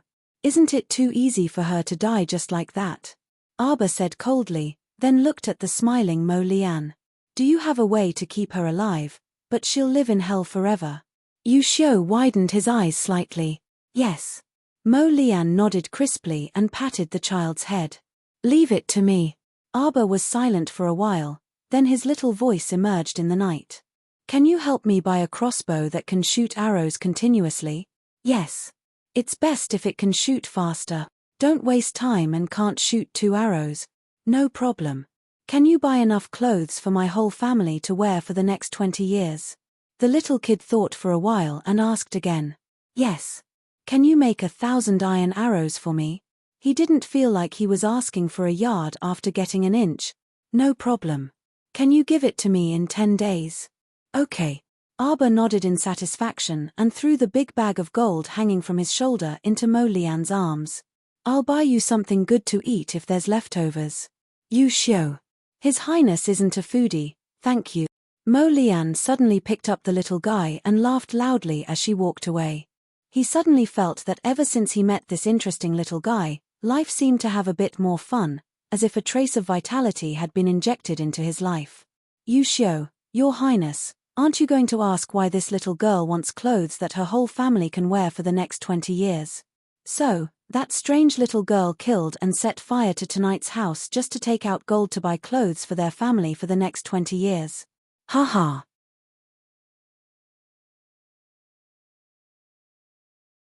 Chapter 32. After sending the crown prince away, Arba returned home and climbed back into bed through the window as usual. Quietly lying beside her mother, Arba tried to circulate the mystic energy in her body before closing her eyes. She condensed it into mystic consciousness and opened the door to her inner world. That pile of glittering jewels and gold almost blinded her eyes. Our dear Xiao Mu sighed and tried to circulate her mystic consciousness to move a small piece of gold. However, her head hurt slightly again, and the door to her inner world closed with a bang without hesitation. Before it closed, she could see the apparition of her mystic consciousness lying steadily on top of the pile of jewels, not moving at all. It was as if she was completely paralyzed on top of a mountain of gold and silver. The corner of our dear Xiao Mu's mouth faintly twitched. She remembered that the apparition of her mystic consciousness in her previous life wasn't like this. That year, she spent nearly 10 years and finally succeeded in condensing her apparition of mystic consciousness with great difficulty. This little person in her inner world was in a state of cultivation all day and night. How could it be so tired and lazy as to lie on top of a mountain of jewels and gold? The child sighed helplessly. It seemed that it was impossible for her to move some gold bricks to use in the near future. With a melancholy expression, the child fell asleep in a daze. The next day, she woke up near noon. She turned over and sat up. Looking at the bright sun outside, she was momentarily dazed. Hey! Why did she sleep for so long? Arba reached out and knocked on her little head. She raised her head and looked at Wei Zichin, who hurriedly walked in from the door. Jojo, hurry and get up. Your teacher Jiang is back. The school will resume classes tomorrow. Have you finished your homework? If you haven't, hurry and do it. School? For a moment, Arba's expression was a bit sluggish. She felt as if she hadn't attended classes in 2 lifetimes. How would she know what homework was? To be honest, she didn't have much of an impression of what teacher Jiang looked like. Only when her mother mentioned him did she vaguely remember that she had attended the only school in the village, Tiny Herb Hall, when she was young. When Wei Zichin turned around and saw her daughter's dazed look, she couldn't help but laugh. She went forward to make the bed and said, "Okay, hurry up and finish your homework." Previously, Teacher Jiang's mother was sick and had been suspended for nearly 10 days. If you can't finish the homework assigned by Teacher Jiang within 10 days. Oh no, what the hell is homework? She really couldn't remember. Speaking of which, did Teacher Jiang assign homework 10 days ago? Isn't that right? She was planning to prepare everything today so that she could sneak into Hulan Mountain the next day and try to find the secret realm of Peach Blossom after exploring the area. This Master Jiang who had suddenly popped out of nowhere had completely disrupted her plans. Arba's little face scrunched up bitterly. After eating, she hurried back to her room and rummaged for her so-called homework. After searching for nearly an hour to no avail, a certain child collapsed onto the bed. "I'm not fucking looking anymore. At worst, I'll just go and be nagged by that teacher Jiang tomorrow." If she could see her current mischievous appearance, she would definitely be quite amazed. This was the appearance of the apparition of mystic consciousness that she had glimpsed in her inner world. There was no difference. Our dear Xiao Mu sighed for a while. Should she sleep for an hour before getting up to continue searching?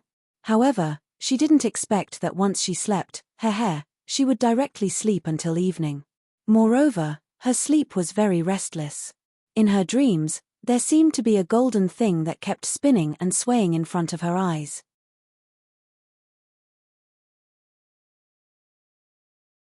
Chapter 33. The golden light was even more intense than the sun's rays. The initial ray of light seemed to have split into 2, then 4, and continued to split. The light dazzled Arba until she felt dizzy. She struggled to wake up several times, but it was as if she was being held down by a gust of qi. No matter how hard she tried, she could not open her eyes. She was about to vomit from the dazzling rays of light. Her head was muddled and throbbing with pain. After an unknown amount of time, the rays of light in front of her slowly merged together and gradually transformed into a golden book that was half the height of a person. Xiao Mu was dumbfounded. She stared blankly for a while, practically unable to figure out if she was still dreaming or if she was actually experiencing it. At this moment, the golden light faintly dissipated. One by one, golden words slowly jumped onto the cover of the book. Golden Talisman Jade Tome? Arba actually understood the 4 large, flamboyant words in an instant. Golden Talisman Jade Tome? Could it be that she was still dreaming about this strange situation? The golden book flipped to a page on its own. Lines of small words appeared behind it, floating and disappearing at an extremely fast speed. Fortunately, Arba's eyesight was superior and she could read 10 lines at a glance. The small words read, "At the beginning of all things, it carried the 2 energies of yin and yang. Interconnected and integrated, it nourished heaven and earth. If it did not connect, it would produce evil spirits. At the beginning of the universe, heaven and earth contained a vast divine power. The golden talisman Jade Tome was born at the same time as heaven and earth. Guided by divine power, it recorded the all-powerful talisman technique. Its attack could slaughter all things, and it could trigger the 2 evils of yin and yang. In the blink of an eye, cities would be destroyed and all things would wither. Its defense could stabilize divine sense and automatically activate the power to protect the divine soul. It could soothe all things in heaven and earth, and bring spring to withered trees. Arba, haha. What a good dream. This golden talisman Jade Tome or whatever, it sounded like it was real. It might as well just say that it was invincible in both offense and defense. What was the vast divine power? What the hell was divine sense? Divine soul? Was there such a strange thing in this world? This was the first time he had heard of such a strange string of words. This lousy book, it didn't even know how to make it up properly. She could still believe it a little if it said that it could activate mystic energy and protect mystic consciousness. She could be considered as someone who had lived 2 lives. It wasn't that she hadn't seen a powerful talisman grandmaster in her previous life. However, there were only a few talisman grandmasters in this world. They were all old men who were hundreds of years old. The only talisman patrician family on Seekong planet was far away in Guanlan City. The talisman grandmaster in the family wouldn't easily appear in the world. Moreover, talisman techniques were passed down from generation to generation, so there were even fewer talisman masters than mystic masters. Although the art of talismans was rather mystical, there was no talisman master who could annihilate a talisman with a flick of his finger.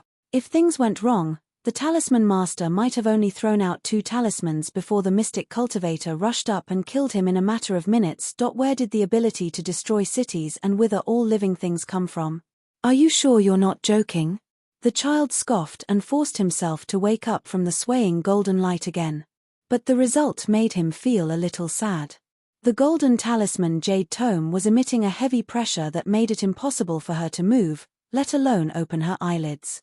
What on earth was this damn book up to? Our dear Xiao Mu was so angry that she was forced to focus all her attention on that book. After the lines of small characters on the golden talisman jade tome were quickly annihilated, another page flipped over. Beginner-level talisman techniques? Why was this dream so realistic? Did it really record the heart and finger techniques for talisman techniques? Arbor was a little dumbfounded. His head was full of fog and bafflement.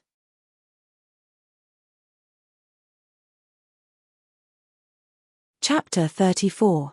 When she wanted to take a closer look at it, she suddenly saw that large golden book suddenly fly up in front of her eyes. The golden book suddenly turned into powder. Layers upon layers of fragmented golden powder fluttered in the air and reformed into 12 jade slips. Like flowing light, they flew into her consciousness in an instant. Arbor immediately sat up from the bed with a whoosh. Her head felt as if it had been hammered by several large hammers for a while. It was so painful that her entire body was somewhat swaying. Arbor subconsciously reached out to hit her little head. Knitting her brows, she hurriedly sat cross-legged and pressed her hands down lightly. Her aura slightly sank as she condensed a strand of profound energy into profound consciousness. She carefully probed into her own consciousness, wanting to find out what was going on. With this look, the little fellow couldn't help but stare blankly. Other than the 12th grade ferrule that she had stored away earlier, her consciousness was originally empty. There were only a few strands of pitiful milky white profound consciousness that were about to die. They were like ghosts, drifting all over her consciousness. But now, what was going on with those 12 jade slips that had shrunk into a cylindrical shape? She remembered that this thing was definitely not something that she had stored into her consciousness on her own. So when she was unable to move and was paralyzed on the bed earlier, it wasn't a dream at all. Instead, there really was a foreign object that had brazenly barged into her consciousness. Strange. Arbor thought about it from beginning to end, but she still couldn't figure out where that golden talisman jade tome had come from. She had only been at home looking for homework and then lying on the bed to rest for a while. How could she have inexplicably obtained a talisman inheritance like this? Ever since she had been reborn, it seemed like everything had become a little off. First, her profound energy had awakened much earlier than in her previous life. Next, her inner world was greatly different from her previous life. There were even more inexplicable things in her inner world. Now, even her consciousness wasn't right. How could her consciousness have absorbed that golden talisman jade tome without any precaution? If by any chance this caused damage to her consciousness, she wouldn't even be able to find a place to cry. No, shouldn't the main point be the origin of that golden talisman jade tome? How in the world did this thing suddenly run into her conscious? Xiao Mu struggled to open her eyes, but she did not think for more than 3 minutes before her entire body once again fell backward, paralyzed on the bed. He didn't know if it was because this book had suddenly flown into his sea of consciousness, but his head was still hurting. I really want to sleep. Jojo, get up, get up. Arbor opened his eyes in a daze and saw his mother's enlarged face. Oh my God. Just how tired are you? You've been sleeping since yesterday evening until now. Get up quickly. If you don't go out now, you'll be late for school. Wei Zichin gently shook her little ignorant daughter, not knowing whether to laugh or cry. Arbor took a deep breath and slowly got off the bed. He punched the headboard with his small fist. Boom. What's wrong, Jojo? Wei Zichin heard the sound when she stepped out of the door. She couldn't help but turn around to ask. Xiao Mu stretched out a pair of small claws to scratch her slightly stiff cheeks. She was about to go crazy from anger on the inside. Fuck me, this apparition of the mystic conscious is really something else. Whose apparition of the mystic conscious doesn't properly cultivate in their conscious for the entire night and only makes a fuss in their inner world for you? That strange apparition of profound consciousness also found a pen inlaid with gold beads from God knows where and spent the entire night scribbling non-stop in their inner world. Her head still felt like it had been hammered back and forth by dozens of large hammers. It hurt like hell.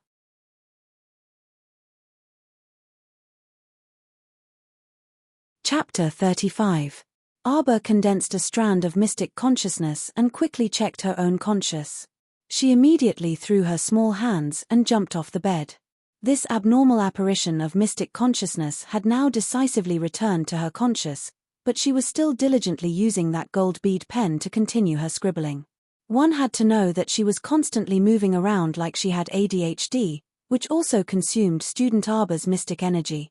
Couldn't she just stay in her conscious peacefully and peacefully cultivate her mystic senses like she did in her previous life? Why was she scribbling over there? Arbor covered her small face. She would naturally learn how to draw talismans when she had free time. The main job of the apparition of mystic consciousness was to cultivate mystic consciousness. Was there something wrong with this apparition of mystic consciousness?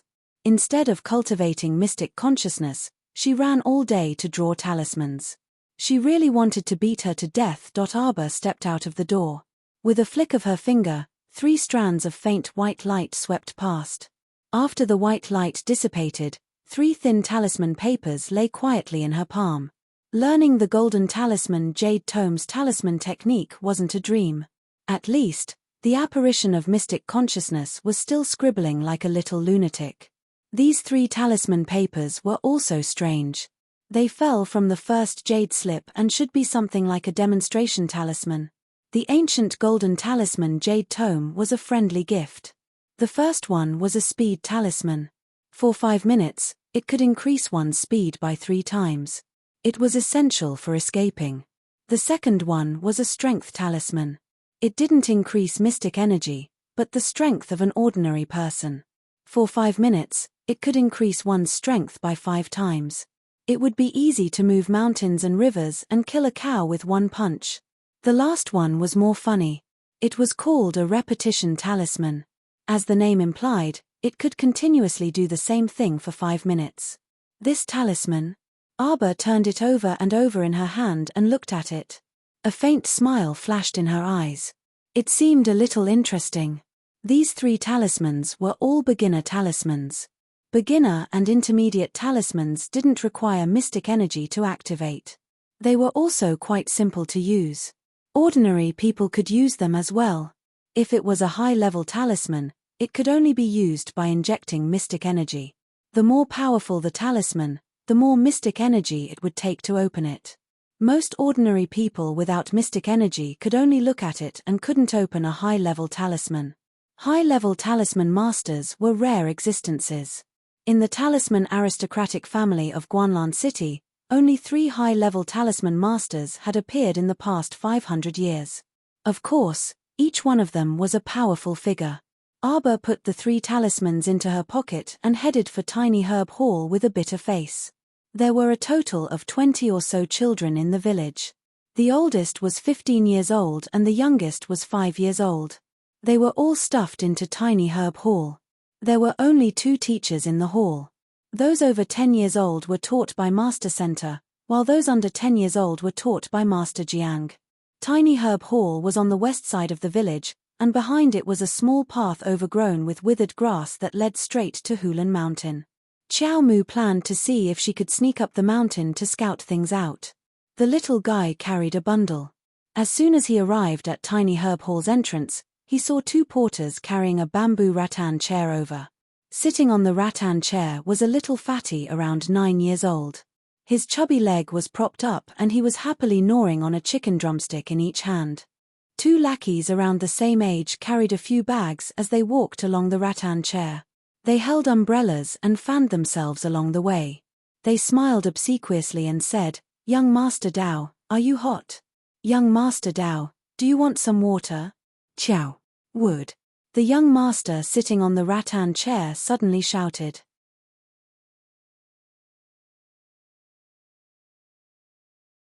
Chapter 36. Arbor was stunned. She turned her head to look at the chubby boy who suddenly sat up straight on the rattan chair. The chubby boy's eyes were almost squeezed together. When he looked at Arbor, he tried his best to widen his eyes, but they only opened a small gap. Xiao Mu narrowed her chilly eyes, and fragments of her memories seemed to flash by. 3 days ago, It seemed that this chubby boy was the one who caused her to roll down the hill in front of the school. Seeing the chubby boy Ju Dao's face, Arba remembered that in her previous life, she had been bullied by this little bastard in the village. Although they were all trivial matters, the old and new hatred added together was enough to make a basket of grudges. She originally planned to ignore this little tyrant, but she didn't expect to be stopped by this little brat. Ju Dao urged the two sedan bearers to carry the rattan chair to Arba and put him down. He threw away the chicken bone in his right hand and gnawed on the drumstick in his left hand as he shouted at Arba, "Coward, you actually dare to come here. If you hadn't chickened out that day, we could have gone up the mountain to explore." Xiao Mu coldly glared at him before circling around the little fatty and entering the school, heading straight for her classroom. Teacher Jiang hadn't arrived yet. 13 or 14 children under the age of 10 were playing around in the classroom. When they saw Arba walk in, they all stopped what they were doing and looked at her in unison. Arba stopped in her tracks. She looked back and forth and frowned slightly. She couldn't remember where she had sat before. That childhood memory was too distant for her to remember. Xiao Mu walked forward and picked the last short table before sitting down on the floor. She tossed the small package she was carrying onto the table. Ju Dao's rattan chair stopped in front of the classroom. He had a look of disbelief on his face as he angrily walked towards Arba. "Arba, you coward. Didn't you hear me talking to you? Was this damned girl crazy?" She dared to look at him with such a cold gaze before, and now she completely ignored him. "You're dead meat." Little Fatty glared at her fiercely, then turned to his classmates who were watching the show. He waved his meaty hands and said angrily, "Everyone, attack. Teach this brat a lesson for this young master who doesn't know the immensity of heaven and earth. Let her know who has the final say in this village." Xiao Mu unhurriedly and surreptitiously took out that repeat talisman from her sleeve and looked at the little fatty with a sneer. "Teacher is about to come. The headmaster is nothing." The fat boy grabbed the drumstick with his right hand and took a big bite. He raised his chin high and continued to talk nonsense. "In this village, our family is the richest. Even the village head, that old man, has to give my father some face. Whoever had the money had the final say. Do you think the headmaster can save you? You're just a little reptile. How dare you look at me with such an arrogant expression? Attack. Beat this cowardly brat to death." But he didn't know that before he said this, Arba had already thrown a beginner talisman at his chubby belly and ripped it open with his finger strength. The repeat talisman was attached to Fatty's belly through his clothes. Little Fatty didn't know that he was in high spirits, commanding his classmates to go up and beat someone up. Unexpectedly, an angry rebuke came from outside the window. "What are you doing? All of you, stop." Headmaster Jiang walked in angrily. Looking at the group of disappointing students, he waved the rattan ruler in his hand. "Go back to your seats." Fatty was dragged back to his seat with a face full of unwillingness. He turned around and glared at Arba. Unexpectedly, the latter gave him a cold, wooden smile. In an instant, that smile was like a basin of cold water, directly splashing into the depths of his heart.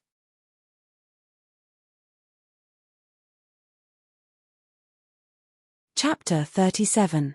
Seeing that kind of demon-like gaze, the little fatty shrank his neck in fear. When he turned back to look, he saw that the little girl was expressionless. There was no trace of that terrifying aura. For some reason, the little fatty felt for the first time that the little girl quietly sat in the last row of the classroom, as if she didn't belong to this world. She was so ethereal that it was somewhat inconceivable. He rubbed his eyes and angrily turned his head. He looked up and saw Teacher Jiang's black face and didn't say anything. Teacher Jiang gradually became intoxicated by the poems and was in a wonderful mood. The students below were still quite well behaved. They shook their heads and recited the poems that Teacher Jiang was teaching. However, this harmonious atmosphere didn't last for more than 3 minutes. Arba's lips curved into a faint sneer. He silently counted down in his heart. 5, 4, 1. Bang. Little Fatty slammed the table and stood up. This fucking loud sound made all of his classmates who were reciting pause in shock. Teacher Jiang, who was intoxicated by the poems, opened his eyes. He looked at the impudent fat child with a stunned expression. Deng deng deng deng deng. The little fatty aggressively rushed in front of Arbor. He grabbed a handful of air with his right hand and fiercely chewed. He raised his chin high and looked disdainfully at him. Teacher Jiang is nothing. Everyone stared dumbfoundedly at the impudent little fatty. They all wondered if this little fatty was stupid. If Teacher Jiang wasn't present, then it was fine for him to act arrogantly. But now that Teacher Jiang was sitting there, he actually repeated the disrespectful words that he had said before without missing a single word. The group of kids under the age of 10 all looked at the brave warrior little fatty with eyes full of reverence. Before Teacher Jiang could fly into a rage, the two dumbfounded little lackeys hurriedly called out Young Master Dao, and brought Ju Dao back to his seat. Teacher Jiang took a deep breath. Seeing that the little fatty's father had paid for the renovation of Tiny Herb Hall, today, Teacher Jiang decided to swallow his anger. Go! Bang! The little fatty slapped the table and stood up again. He walked valiantly to Arbor and said, "The headmaster is nothing. Phut!" This time, the little kids really couldn't hold it in any longer. Ha ha ha, they all burst out laughing. Why did they feel that little fatty Jew was especially funny today?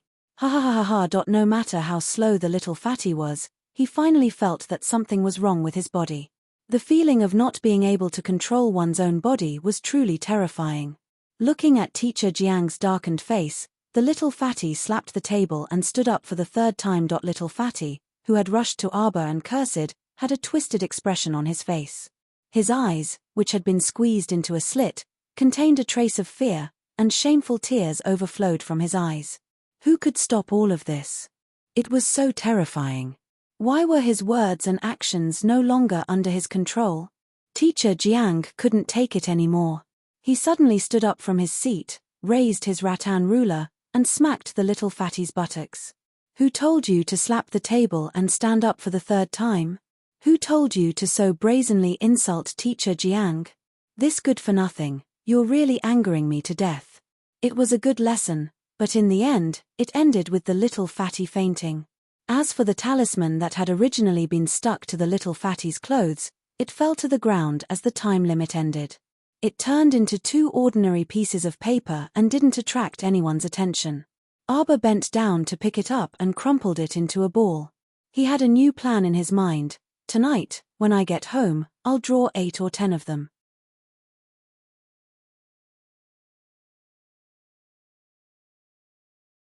Chapter 38.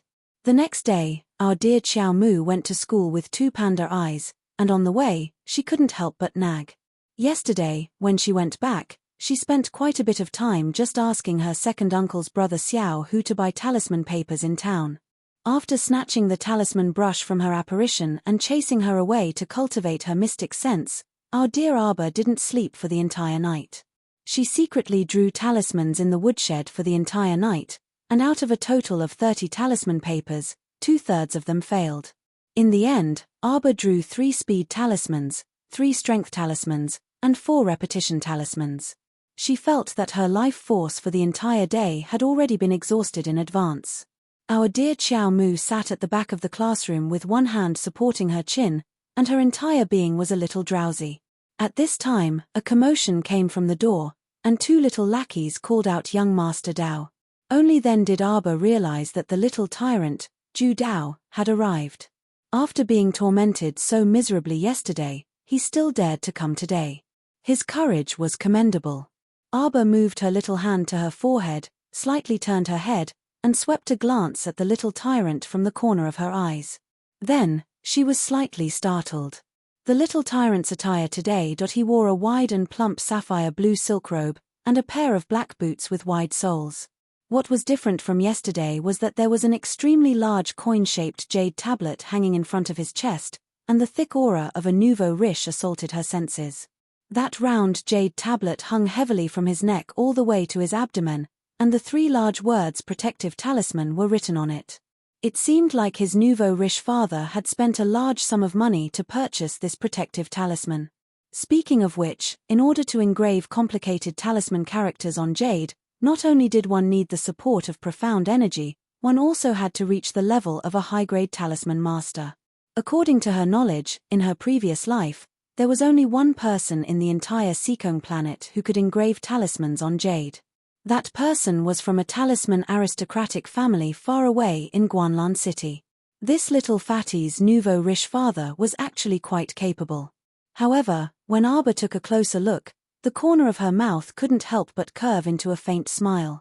She didn't feel the slightest bit of talisman energy from this washbasin-sized talisman. The crooked and messy fake talisman characters engraved on it were just broken characters that had been deliberately distorted so that she couldn't read them clearly. In other words, little Fatty's father might have spent a lot of money to buy a fake protective talisman. Since there was no talisman power attached to the jade, it was just an ornament. It couldn't even be compared to the lowest level of elementary talismans. TSK, he surprised her for no reason, but in the end, it was just a joke. Arbor curled his lips in boredom. Just as he was about to withdraw his gaze suddenly paused and fell behind the fat boy. A Taoist priest held a peachwood sword that could ward off evil spirits and recited a string of words with conviction. Suddenly, the peachwood sword pointed in the direction of the black-faced teacher Jiang. He shouted loudly, "The 4 directions order demons and evil spirits to disperse. Evil spirits, submit quickly, ha ha ha ha." The children roared with laughter and rolled into a ball. Swish, swish, swish, swish. The Taoist priest's sword dance fell into Arbor's eyes and she almost laughed her teeth out. This messy and disorderly sword dance was really hilarious. Ju Dao's father had been tricked again. She didn't know where this fake Taoist priest had come from. "Little demon, quickly show yourself."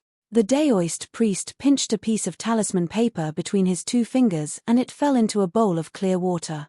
This method of self-igniting without any wind immediately stunned the group of village children who had never seen the world.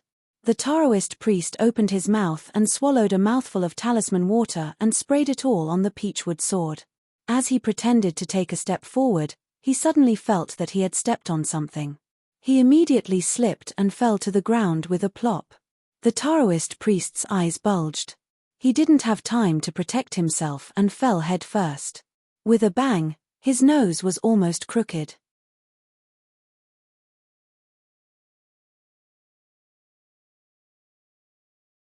Chapter 39. This was like poking a hornet's nest. The entire classroom was filled with the sound of children's laughter. The Daoist priest stood up with a red face. He met the young master Ju Dao's suspicious gaze and immediately shouted sternly. He pounced in teacher Jiang's direction. "Demon, where do you think you're going?" Swish, swish, swish. The Daoist priest rushed in front of teacher Jiang and played with the peachwood sword. He waved the sword up and down, and his body moved along with it. He looked like he was using all his strength, as if he was really fighting with an invisible demon. Teacher Jiang was so angry that his face turned red. He dodged the Daoist priest's peachwood sword left and right. He was about to scold the Daoist priest. Who would have thought that the Daoist priest would not be able to act cool for more than 3 seconds? He fell to the ground head first. This time, he was really dizzy from the fall. 2 streaks of blood appeared from his nostrils. The Daoist priest was anxious and angry. He roared and jumped up. The peachwood sword fell to the ground with a clatter. He immediately felt that something was wrong. His big head seemed to be attracted by the earth's core and heavily knocked down. This cycle repeated. The group of children looked at the Daoist priest's miserable appearance of standing up and falling down again and again. They all felt a little frightened. There was a shocking similarity in history. The group of students began to realize that the same unlucky thing kept repeating over and over again. Didn't this happen to little fatty Jew yesterday? Peng, peng, peng. After the Daoist priest fell again and again, his forehead was red. What was even more embarrassing was that his nose was bleeding, and it flowed all over his face. After a quarter of an hour, the miserable Daoist priest realized that his big head was finally no longer summoned by the earth's core. However, at that time, he had already been destroyed and lost his last bit of confidence. He stood up shakily. His face was covered in blood, and his eyes were bulging. He looked quite scary. The Daoist priest suddenly let out a blood-curdling scream as he stumbled out of the school like a madman. The peachwood sword was thrown behind his butt and he didn't care about it anymore. The little fatty was so scared that his face was a little pale. He tightly held the washbasin-sized protective talisman on his chest and ran 2 steps after the Daoist priest. He panted and shouted, "Sorcerer, sorcerer, why are you running? Sorcerer, sorcerer, come back. Don't forget that you took 100 taels of silver from my father. Too fierce, too fierce. The ghosts here were too fierce. Little friend, you'd better run quickly. This poor Daoist will not earn that 100 taels of silver." The Daoist priest wailed and howled as he left, leaving behind a group of students looking at each other in dismay. Teacher Jiang was so angry that the veins on his forehead were popping out. For the past 2 days, little fatty Jew had turned the entire classroom upside down. How could he still be in the mood to teach? He waved his sleeves angrily and told the group of brats to scram. Arba raised his hand and touched his nose. He had an idea. It was only 7 in the morning. Since the headmaster was not teaching, he might as well go up the mountain and look for the secret realm of Daoyuan. Arba had already made plans beforehand, so when he went to school for the past 2 days, he brought with him a rope for climbing the mountain, a small shovel, a gourd to hold water, and other tools, so there was no need for him to go home. She dawdled until she was the last to leave the classroom. Seeing that there was no one around, she went around the back of the classroom to a small path overgrown with withered grass and ran up nimbly. This small path was more steep and desolate than the mountain path she had taken to bring the Tiandao sect. She had never walked this path in her previous life, so she really did not know where it led to Hulan Mountain. Arba raised her head slightly and squinted at the withered forest that was gradually melting into the sunlight.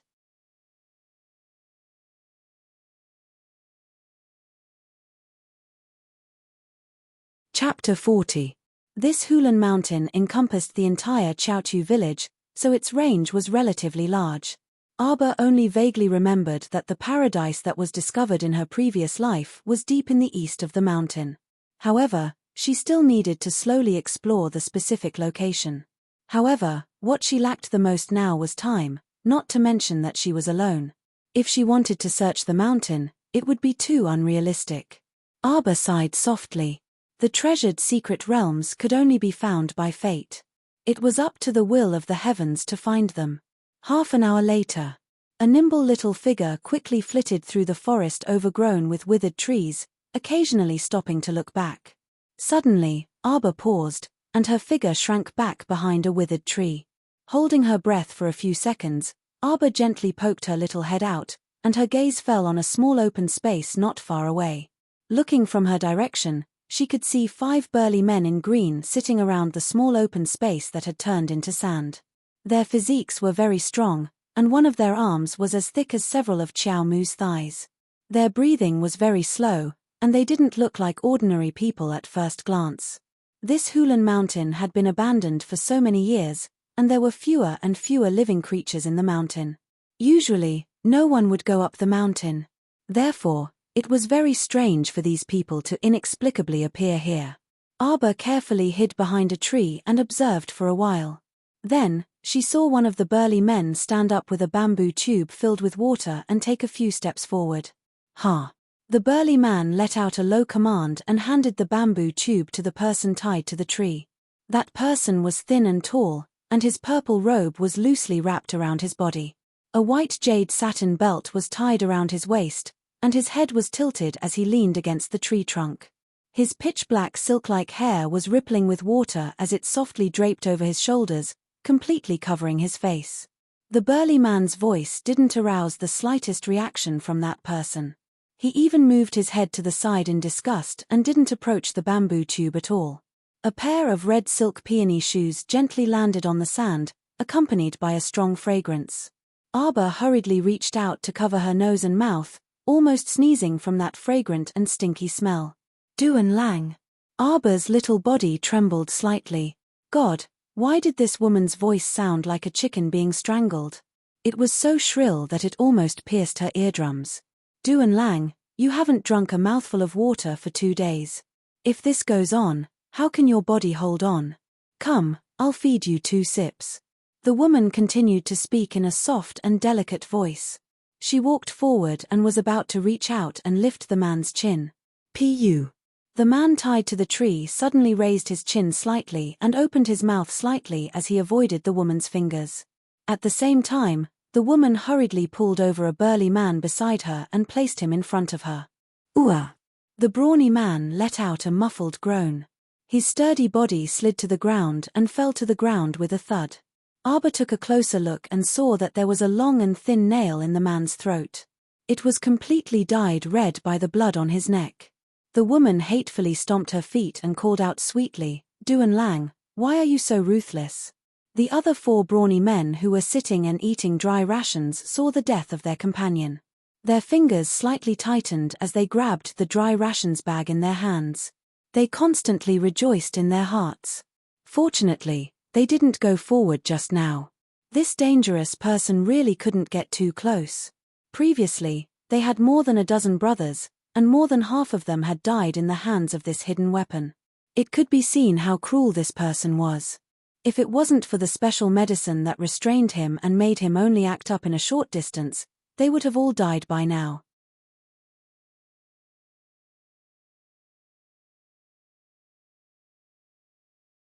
Chapter 41. The person tied to the tree slowly raised her head, and the messy hair covering her face slid down to her waist. Xiao Mu stealthily poked her head out and caught a glimpse of a pair of slightly upturned peach blossom eyes. Beneath the long eyelashes, the ends of the eyes were slightly upturned. At first glance, the eyes were rippling with water, and the pitch-black pupils were very good-looking when they were upturned. However, upon closer inspection, the depths of the eyes were clearly flickering with the cold gleam of a blade. Looking at his age, he was no more than 12 or 13 years old. His thin lips were lightly pursed, and the corners of his mouth seemed to be a little chapped from not drinking water for a long time. Arbor shrunk her body and felt a chill on her neck for no reason. Strangely, why did she feel that the young man's gaze seemed to be drifting towards her? Absolutely impossible. She hid so well, who could discover her? Xiao Mu clung to the back of the tree like a small koala, her whole body curled up behind the wide withered tree. Duan Lang, the woman called out delicately. If this goes on, you'll die of thirst. You should listen to me and make do with a drink first. Scram. The young man's slightly deep and magnetic voice traveled far into Arbor's ears. The little fellow couldn't help but curiously poke her head out to take another look. In the end, abruptly shrinking her head back behind the tree, Arbor was dumbfounded and instinctively raised her hand to touch her chest. The moment she poked her head out, she felt that the young man's beautiful peach blossom eyes had directly caught her. It turned out that the feeling of being caught by someone's gaze wasn't her imagination. She clearly hid so well that even those burly men didn't discover her, so how did the young man discover her? He even used that pair of beautiful watery eyes that looked like they could cry at any time to accuse her of leaving him in the lurch. Ha, did she look like someone who would meddle in other people's business? What kind of joke was this? She wasn't in the mood to be a goody two-shoes anytime, anywhere. It seemed that there wasn't much to gain today. She should quickly wrap up and go home to eat, lest she got into trouble for no reason. Arbor was about to slip away when she suddenly heard the young man's gentle voice shouting in her direction. Sister, why aren't you leaving? Run. Run, run, run. Don't fall into their hands. What the hell? Arbor's little feet slipped just as he was about to run away. A hint of anger flashed across his stoic little face. This brat was clearly plotting against her. As expected, when the young man called out, the 4 burly men and the woman with the coquettish voice all turned their heads to look at where she was hiding. Arbor immediately tore a speed talisman, and his speed suddenly increased by 3 times. Like an arrow leaving the bow, she suddenly fled in the opposite direction. Seeing Arbor's burst of speed, the youth's eyes suddenly flashed. The 4 burly men were only stunned for a second or two before they chased after him like wolves and tigers. Xiao Mu pulled out another strength talisman and tore it apart. She then kicked over, directly snapping the 2 withered trees in half.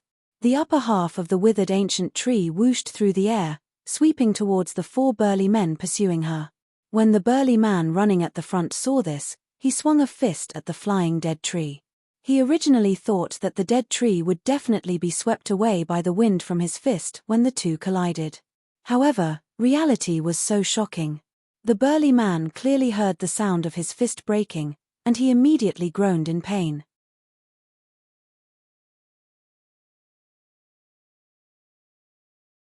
Chapter 42.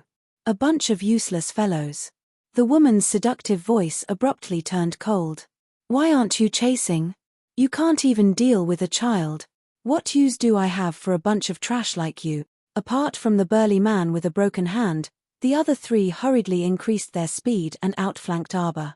The three of them surrounded Arbor from 3 different directions and looked like they were about to catch her. Unexpectedly, the little girl exploded with an even more terrifying speed in an instant.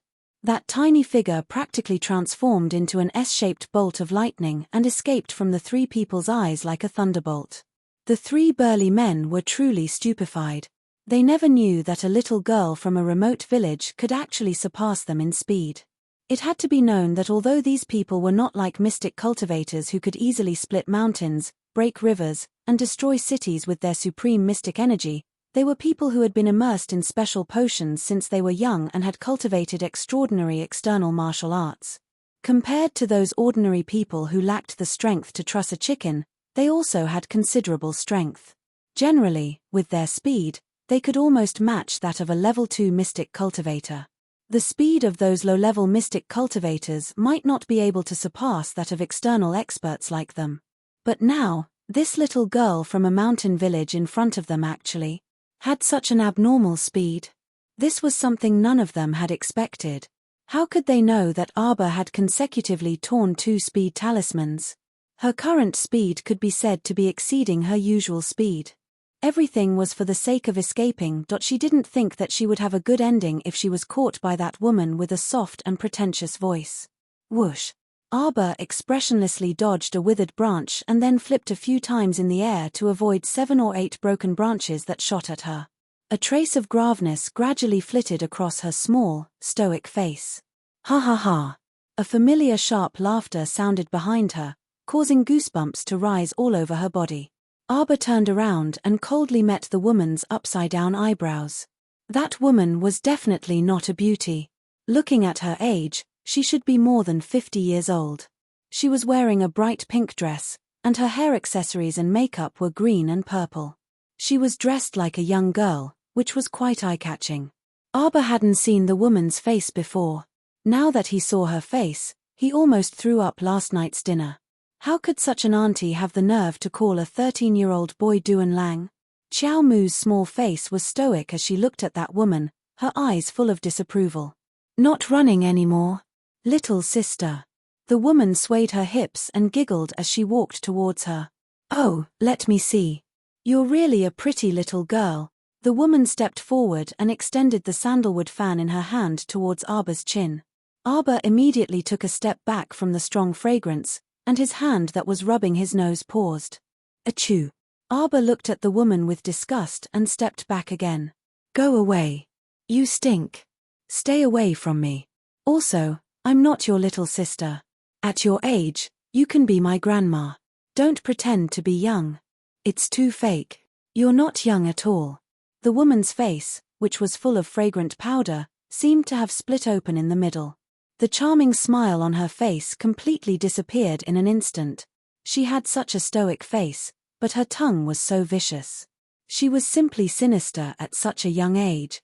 But at this moment, the young boy tied to the tree let out an unkind laugh. This was tantamount to adding oil to the fire. The woman's expression cracked from anger, and a trace of gloomy killing intent appeared in her eyes. You're tuning in to the Dreamy Chapters YouTube channel. We're so grateful for your support, and don't forget to subscribe to join us on this incredible journey through captivating stories. Your generosity through donations truly makes a world of difference, as it's the primary source of revenue that allows me to expand and enhance this channel for you. Thank you from the bottom of my heart for being a part of this adventure.